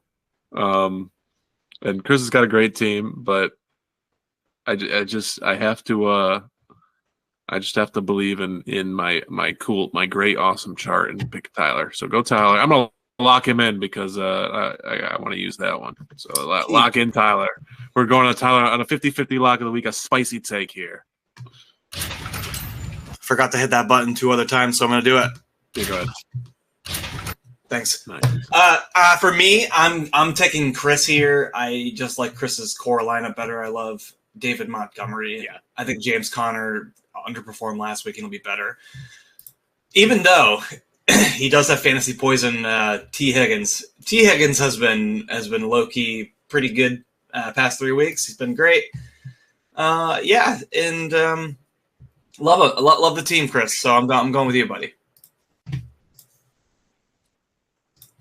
I'm going to go with Tyler. The Jets can't really defend against the run. It's pathetic. Ray Davis ran all over the Jets last night. So I think Najee is going to have a very good game. I think the Detroit Minnesota game is going to be a shootout. Justin Jefferson's going to eat for sure. Tank Bigsby should have a good game against New England, I think. If Brian Robinson's okay, against Carolina, he should also do well. So I see a lot of good in Tyler's team, and same with Chris. Definitely. David Njoku, whatever. But David Montgomery, I think he's going to he might honestly triple that score. He won't, but he might. That guy, it takes like 5 guys to tackle him. So it's going to be close, but I'm going to give the edge to Tyler. And the coin's going to make it more than 50% on Tyler. We've got 3 on Tyler, 2 on the Cloud. Fitzy, why don't you take this one, buddy? Yeah, absolutely. Absolutely. So right now in the matchup, you'll see we've got a few cues kind of sticking around the matchups. We've got Raheed Shaheed and Dontavian Wicks. Dontavian Wicks might be the least fun player on Brandy's team.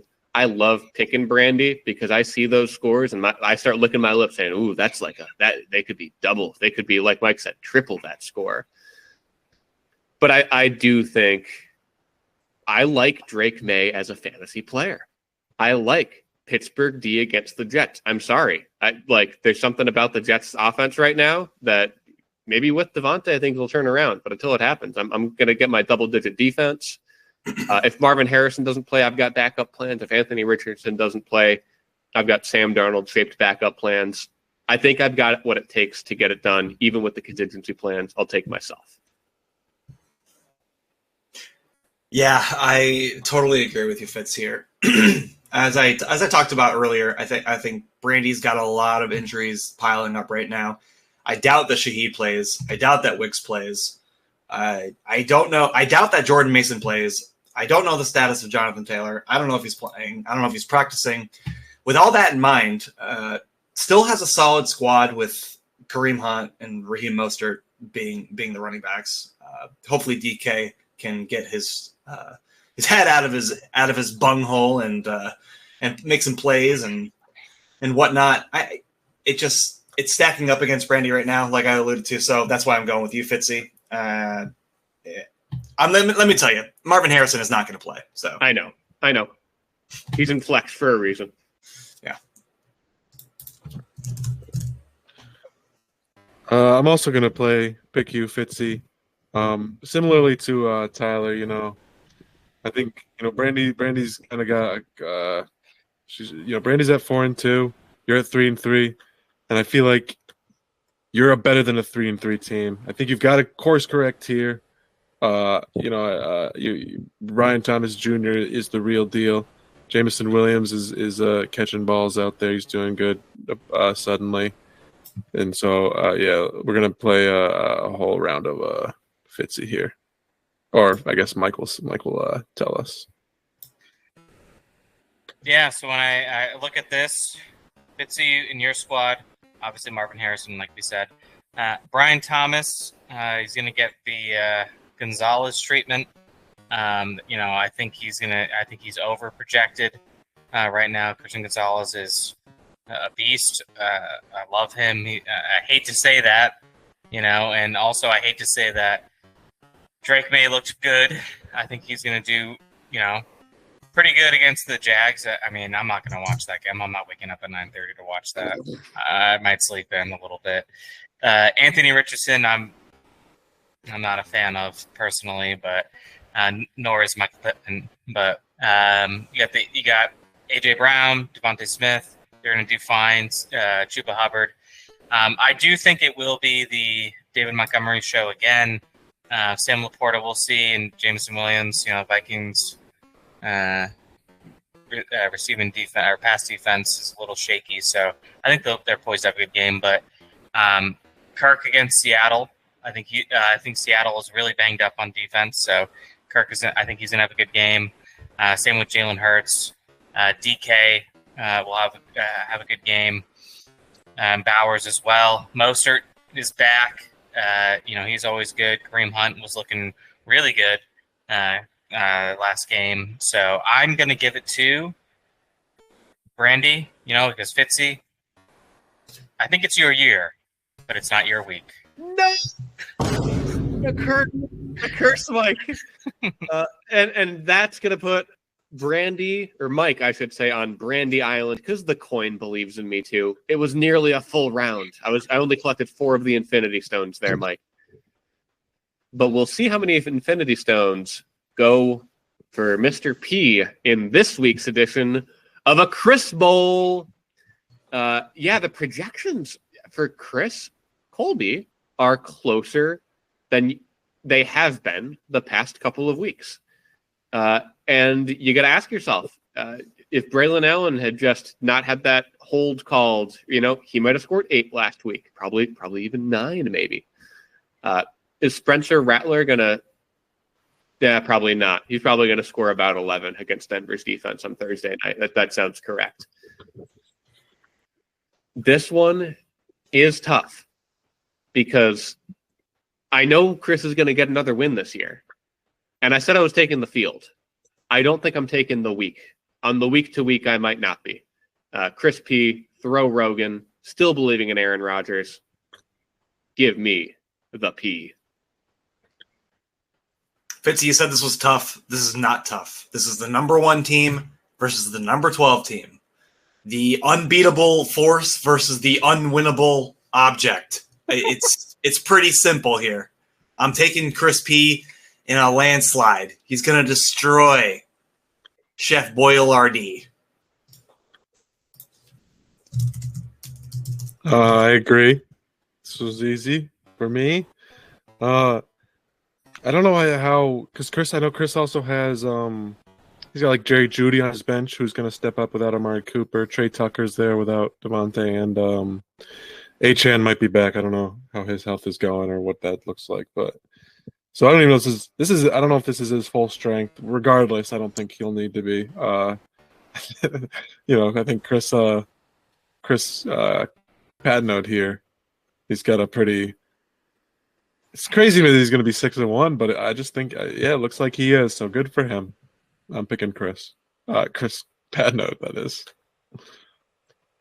Yeah, making me eat the $89 waiver slander from earlier this year. The proof is in this pudding. Mike, we've got 4 on Chris P. Are we going to get our first round this week? Well, in the battle for the name of Chris, otherwise known as the Chris Bowl, we got Chris P, who's been squeaking out wins left and right. I was, giving high praises to that team. Solid squad. Darius Slayton, he's stepping in for Malik. We'll see if Malik plays. I know he went to that Travis Scott concert, even though he had a concussion. And he was not wearing any Giants gear on the sideline. You see that? He wasn't wearing anything Giants related on the sideline. Who gives a shit? Who cares? Dude, you gotta wear something for your team on the sidelines. Come on. No way. He had that. He had that swag. Come on. I love Malik. I look at Chris Colby. I look at Cuz. Spencer Rattler is gonna welcome to the NFL moment.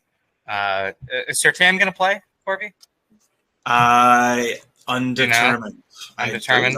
I don't know if he's practicing. Okay. Because if so, that's going to be really tough for him. Tyreek with Snoop Huntley. We'll see what happens. Jacoby stepping in. He's probably going to get more. I know Devontae's been out for the past few weeks, so hopefully he keeps, bounce back a little bit there. You know what? I'm just going to do it just for the sake of it. I'm going to give it to Chris Colby. I'm going to give it to Cuz. I think he's going to get a bounce back win. I think Chris P will get humbled a little bit. Chris P has been putting that energy out there like he's kind of almost destined for a loss, and I think it's going to come back to bite him. Although I do believe in Chris P's team very much. Ooh, Mike, I like the spicy pick. We're starting the Mike archipelago over here. All these island games you're picking. I like it. More fun that way. Well, I don't know if you're going to be against the grain on this one or not.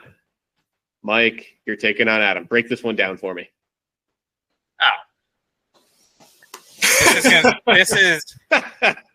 This is going to be the game that destroys Adam's season.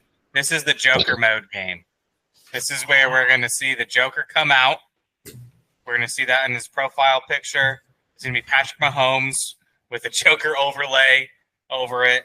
You can already picture it, right? You can see that. The why so serious. I think, I'm going to be confident. I think I'm going to demolish Adam. I think there's going to be no trace left after this. I'm sorry to say it, but I do feel that way. What the Chiefs have San Francisco, that's going to be a tough fought game. And what the Chiefs have been some of the games have been barely winning it.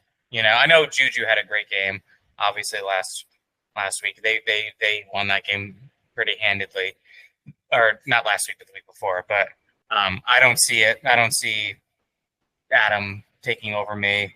I do like my team very much. I think there's a lot of good matchups in here, aside from Brees against Pittsburgh. But I'm going to pick myself, and if you couldn't tell, lock of the week. Lock of the season. I was wondering where you were saving it for, Mike. Lock of the season.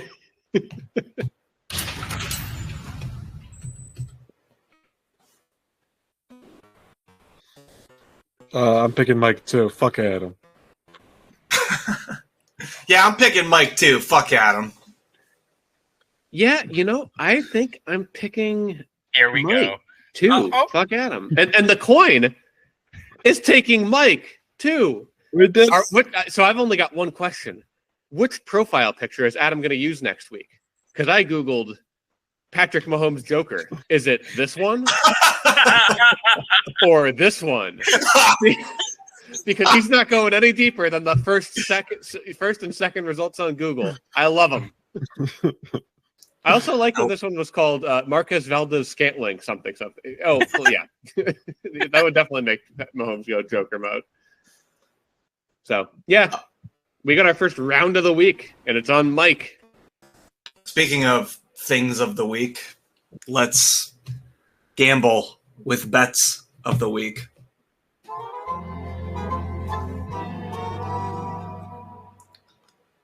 Let's quickly blow through our wads and talk about what happened last 2 weeks ago. So, Colin and Colin and I made a bet. Bo Nix versus one outscoring Dak or Dalton.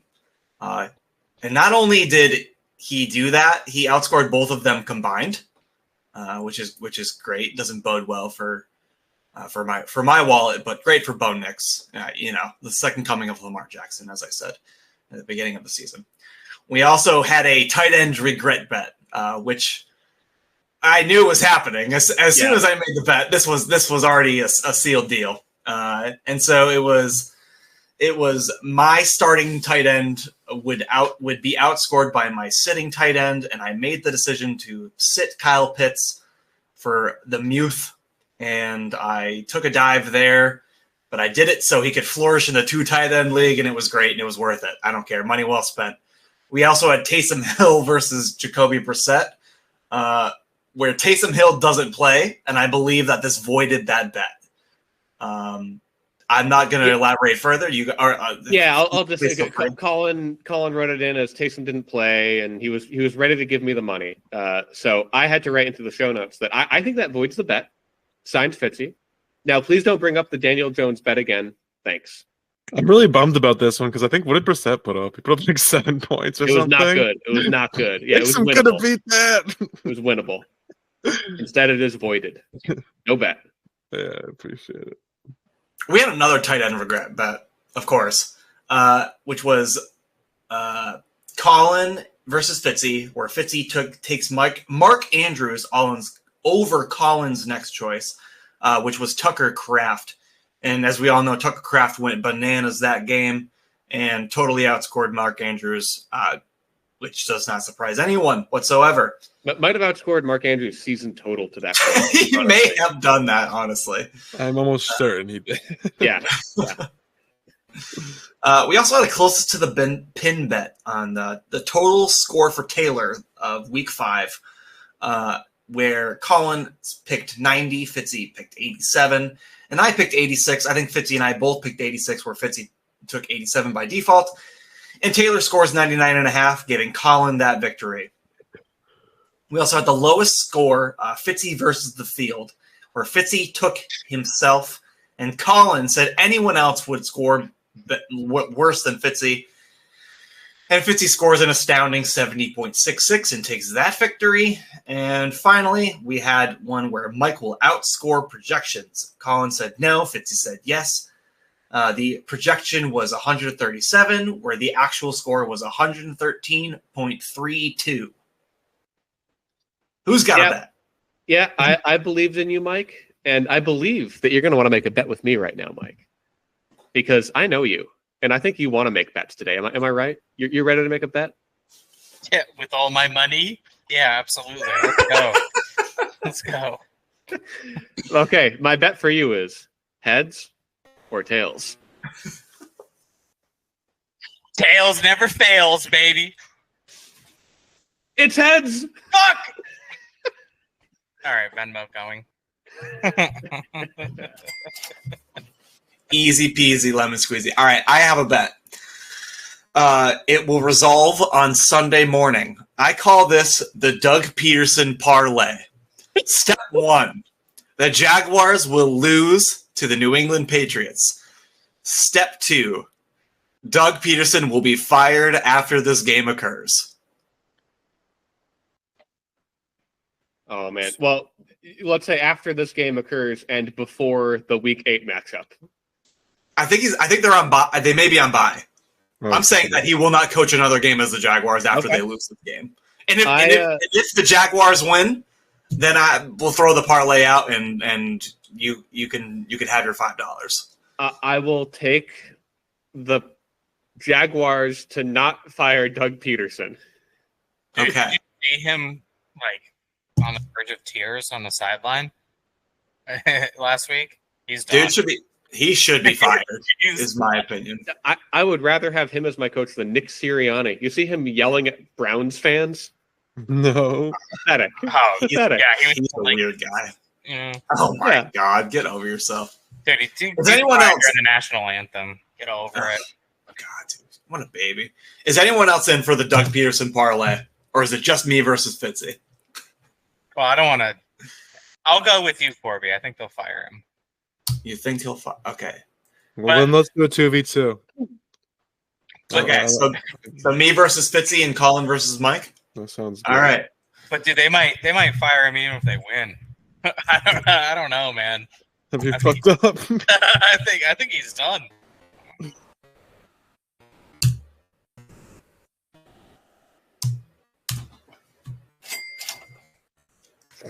That's my new bet button.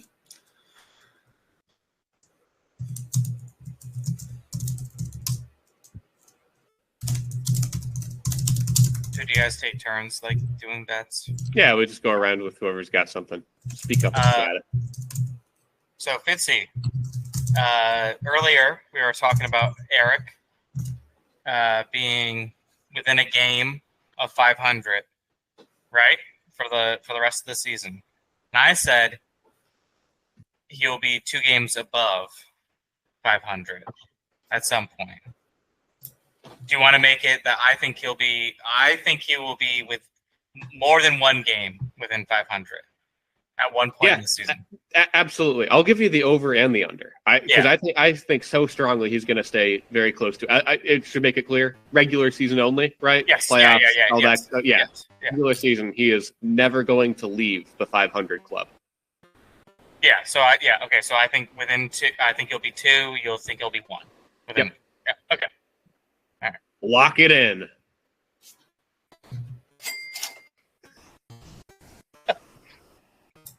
You like that, huh? I just thought for sure you were going to do the lock of the week sound. Oh, shit. Sorry. Total rug pull. What about this one? No, I'm just kidding. How about this one? I'm Big Justice, and this is the Big Slop. All right, Colin, come on. You got a bet, right? All right, here we go. I have a bet. Anyone who wants to take it. I think this week, Zach Ertz will outscore Mark Andrews. The Ravens aren't on bye, are they? No.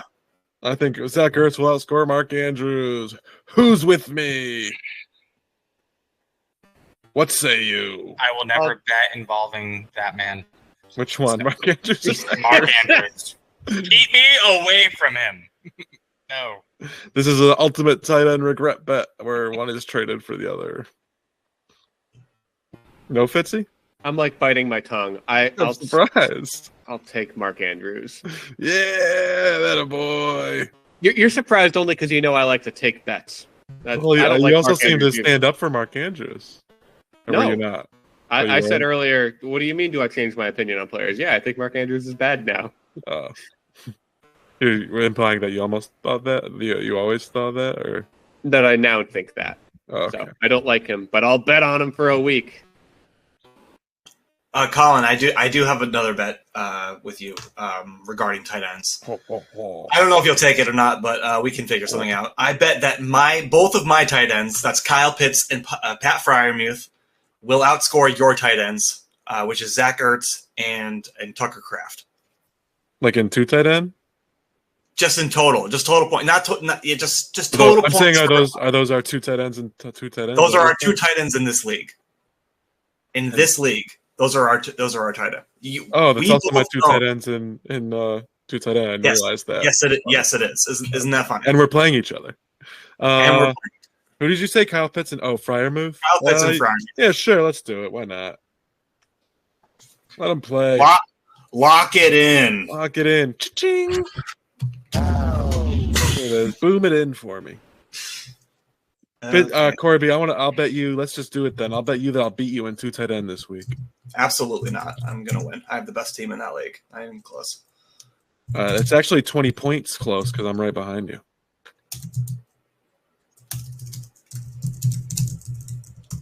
I have a spicy bet. Even though I'm doing fucking 4. All right, let's hear it. Let's give us the spice. It's a season-long one. Okay. Rest of the season. Yes. So right now, in our league, Bo Nix is at 89 points. 89 and change. Dak Prescott is at Don't do it, Mike. 94. Don't do it, Mike. I'll take Bo Nix. Rest of the season. I'm only doing one person. One person. You mean rest of the season's like starting now? Yeah, starting now. Rest of the Okay. season. Rest of the season. I mean, I'll take it if you guys don't want to, or if one of you guys really want to. Fitzy did yell, "I'll take Dak." You go, Fitzy. You like that. All of us. Yeah, you take Colin, it, Fitzy. it's okay. Because I got another one. Corby, ride or die with me. Bo Nix, come on. All right. I'll do Yeah. it for the content. I'll take Bo Nix. Yeah. Fine. You had to pull my arm. Dude, bro, 6-point differential. What are you doing this week? Sorry, I'm hitting my fucking buttons. Sorry, what were you saying, Mike? Dude, only 6-point differential right now up to this Easy. point in the season. Ugh. Dak got 3 points last week. Vanilla Bo. I'm Bo-yo. Vanilla Bo. I love that you knew what I was gonna say, Colin. Don't do it. Well, why else would you bring up Dak?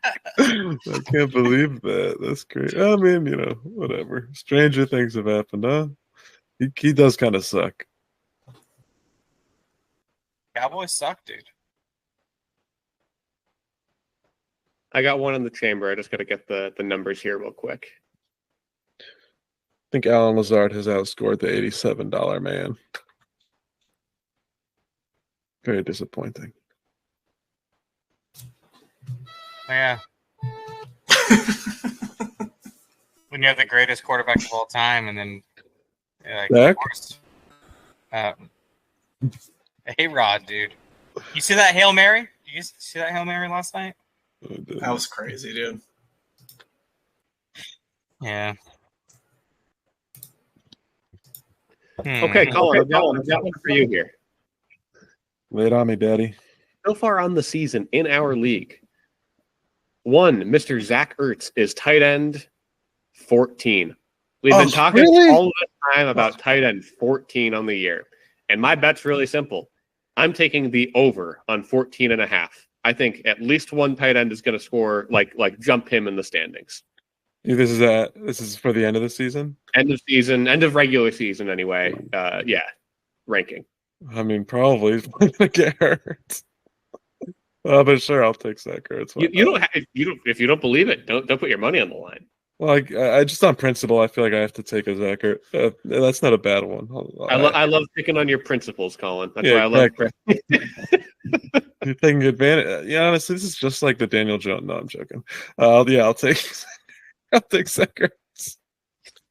Give me Zachary Giordano Ertz.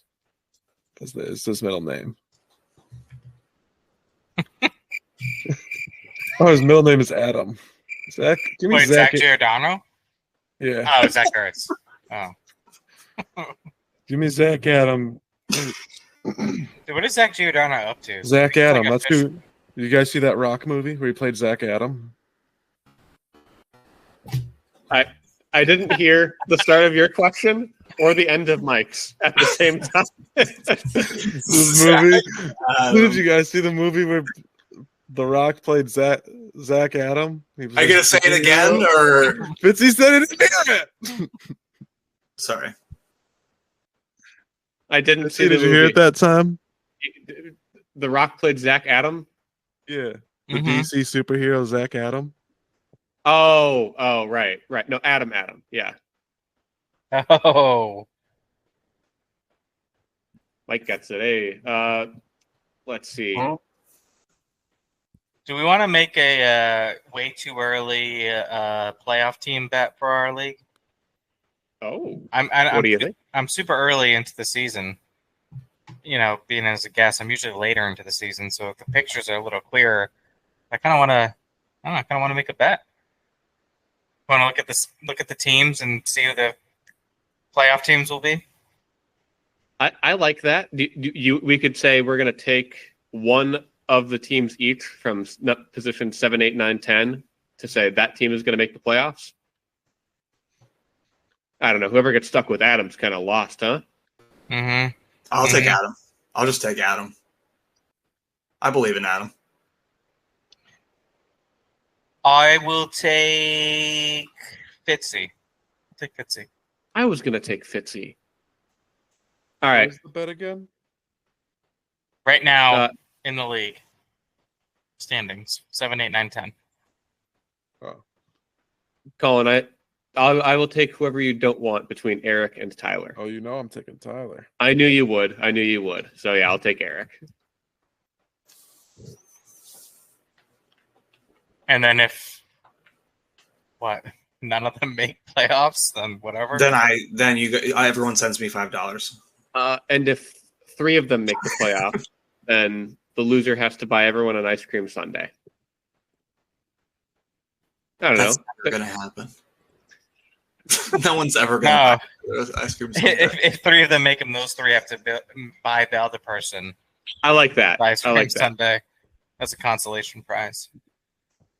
What I mean is, like, it's hard. Like, if 2 people get in, you know what? Like, it's a $5 for both of the losers, probably. If one person gets in, it's $5 for all the losers. If 3 people get in, it's 15 from the loser. It gets funky. Yeah. You know what I mean? A little hard with 4 people. Mike, I want to bet. I specifically want to make a bet with you. Okay. Now I don't know if Taysom Hill is gonna play this week. But if he does, I want to challenge you to a battle of the hills. Who's quarterback? Is it still Huntley for the? Yes, that's Snoop. Yeah. Let's do it. Are you in? Do you take Tyreek or Taysom? For points? Yeah, he just outscored him last time he played.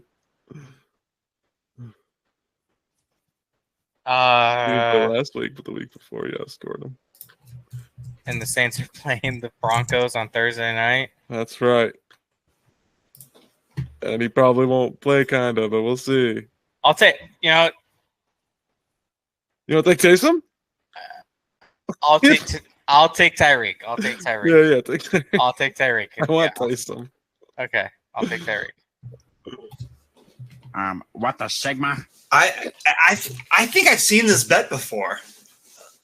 This feels like a repeat from last year. Hey, shout out to you, Chris. I know you're watching. So, Corby, you felt very strongly that Colby, cousin Chris, has the worst team in the league, right? Is that right? Yeah, 100% worst team in the league. No questions about it. Lock it in. So, do you think he'll finish 12 at the end of the regular season? You seem very confident about it. You seem very confident about it. Will he finish 12? Yeah, sure. I think he'll finish 12. You don't think he'll finish 12? You'll take the field. Yeah, I'll take the field. All right. Let's lock it in. I totally agree. I think he's rising to 11. Oh yeah, yeah. He's like getting 1 foot off the couch onto the floor. That's it. That's it. But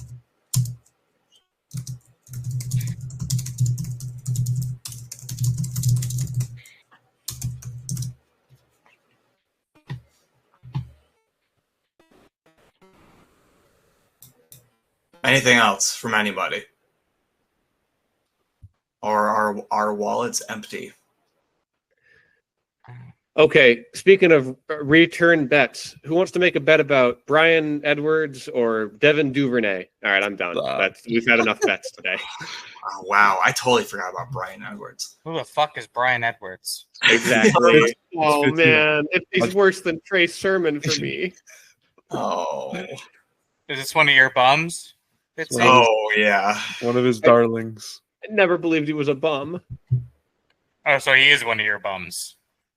Let me put it this way. I made a bet on him the year that he was on the Atlanta Falcons practice squad and never left it. Oh, he was on the Raiders. Yeah. Okay, I remember him. Dude, did he play like 5 games? Damn. Did you know Devin Duvernay just went on IR? I didn't see that. Man. So what team is he on? Devin Duvernay? Jacksonville. Is his Equanimous St. Brown still in the league? Oh, man.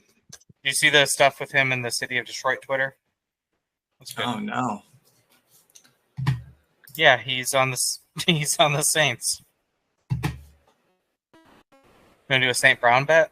Is he? Amon Ra versus Equanimous. I'll take Amon Ra. Less points. Shit. All right, come on, let's get out of here. All right. Well, this is the part of the show where we say thank you. Our thank yous to Mike. Mike, thank you so much for coming, as always. We enjoyed having your load here. Thank you for breaking us through the Star Wars segment. How could we forget the Star Wars segment? Wonderful times. How could we forget it? It was 2 hours ago. 3.5 hours ago now. Any plugs or shout outs or comments or anything? This is your open platform. Say whatever you want, Mike. Just want to say, with the the fall season approaching, we're in fall now. We had some cooler nights here down here in Florida. It's going to be 71 tomorrow overall, which is pretty cool down here. I know you guys are in cold weather. It's going to be the holiday seasons are fast approaching. Just spend time with your loved ones. Have a good time. I wish I was up there with you. I should be up there. I should have been up there already. I'll be up there soon. I'm very much looking forward to being back up there with you guys. Can't wait. A lot of Sunday football to watch together, and we're gonna have a good time. Go Jets and go me, Adam. You're going for the dirt. Couldn't have said it better myself, Mike. I also like to thank Fitzy and Colin for always holding it down and dealing with me and just being the two best co-hosts I could possibly ever imagine. And Corby, for our guests, you get 5 booms on my boom meter any day. Thank you so much. I'm not gonna jerk myself off here. I just have one question for the audiences at home. Leave a comment below. What are you doing this weekend? What are you doing this weekend? I want to know. Let us know in the comments below. Hit the like, hit subscribe. You know how we do it here. Thank you so much. Let's get to 18 subscribers. Tell your parents about us if they're still with us. Tell your kids if you have kids. I don't know. What are you doing this weekend? As always, I'm Corby. I'm Fitzy. I'm Colin. And I'm Mikey. And gamers, game on. Work all night. Football's here to make you feel alright. It's been a heck of a week, but you made it through. Corby, Colin, Fitz, mic check 1, 2. Scrolling through the app, seeing all the names. Wow, through the boys play games. 200 burger getting kissed by flames. Wow, through the boys play games. Ew. Why do boys play games? Ooh, ew. Why do boys play games? Well, the boys around here be keeping it country. Ain't a dang one of them drafting Tyler Huntley. Got Chris's galore and Mike B too. Brandy's drafting Saints, going boo-level blue. We got Adam in the front seat and Cash to his right. Diamond and Platt, what a pretty sight. We got Eric in the back with the launch button, and Taylor's in the trunk. Scrolling through the app, seeing all the names. Wow, through the boys play games. 200 burger getting kissed by flames. Wow,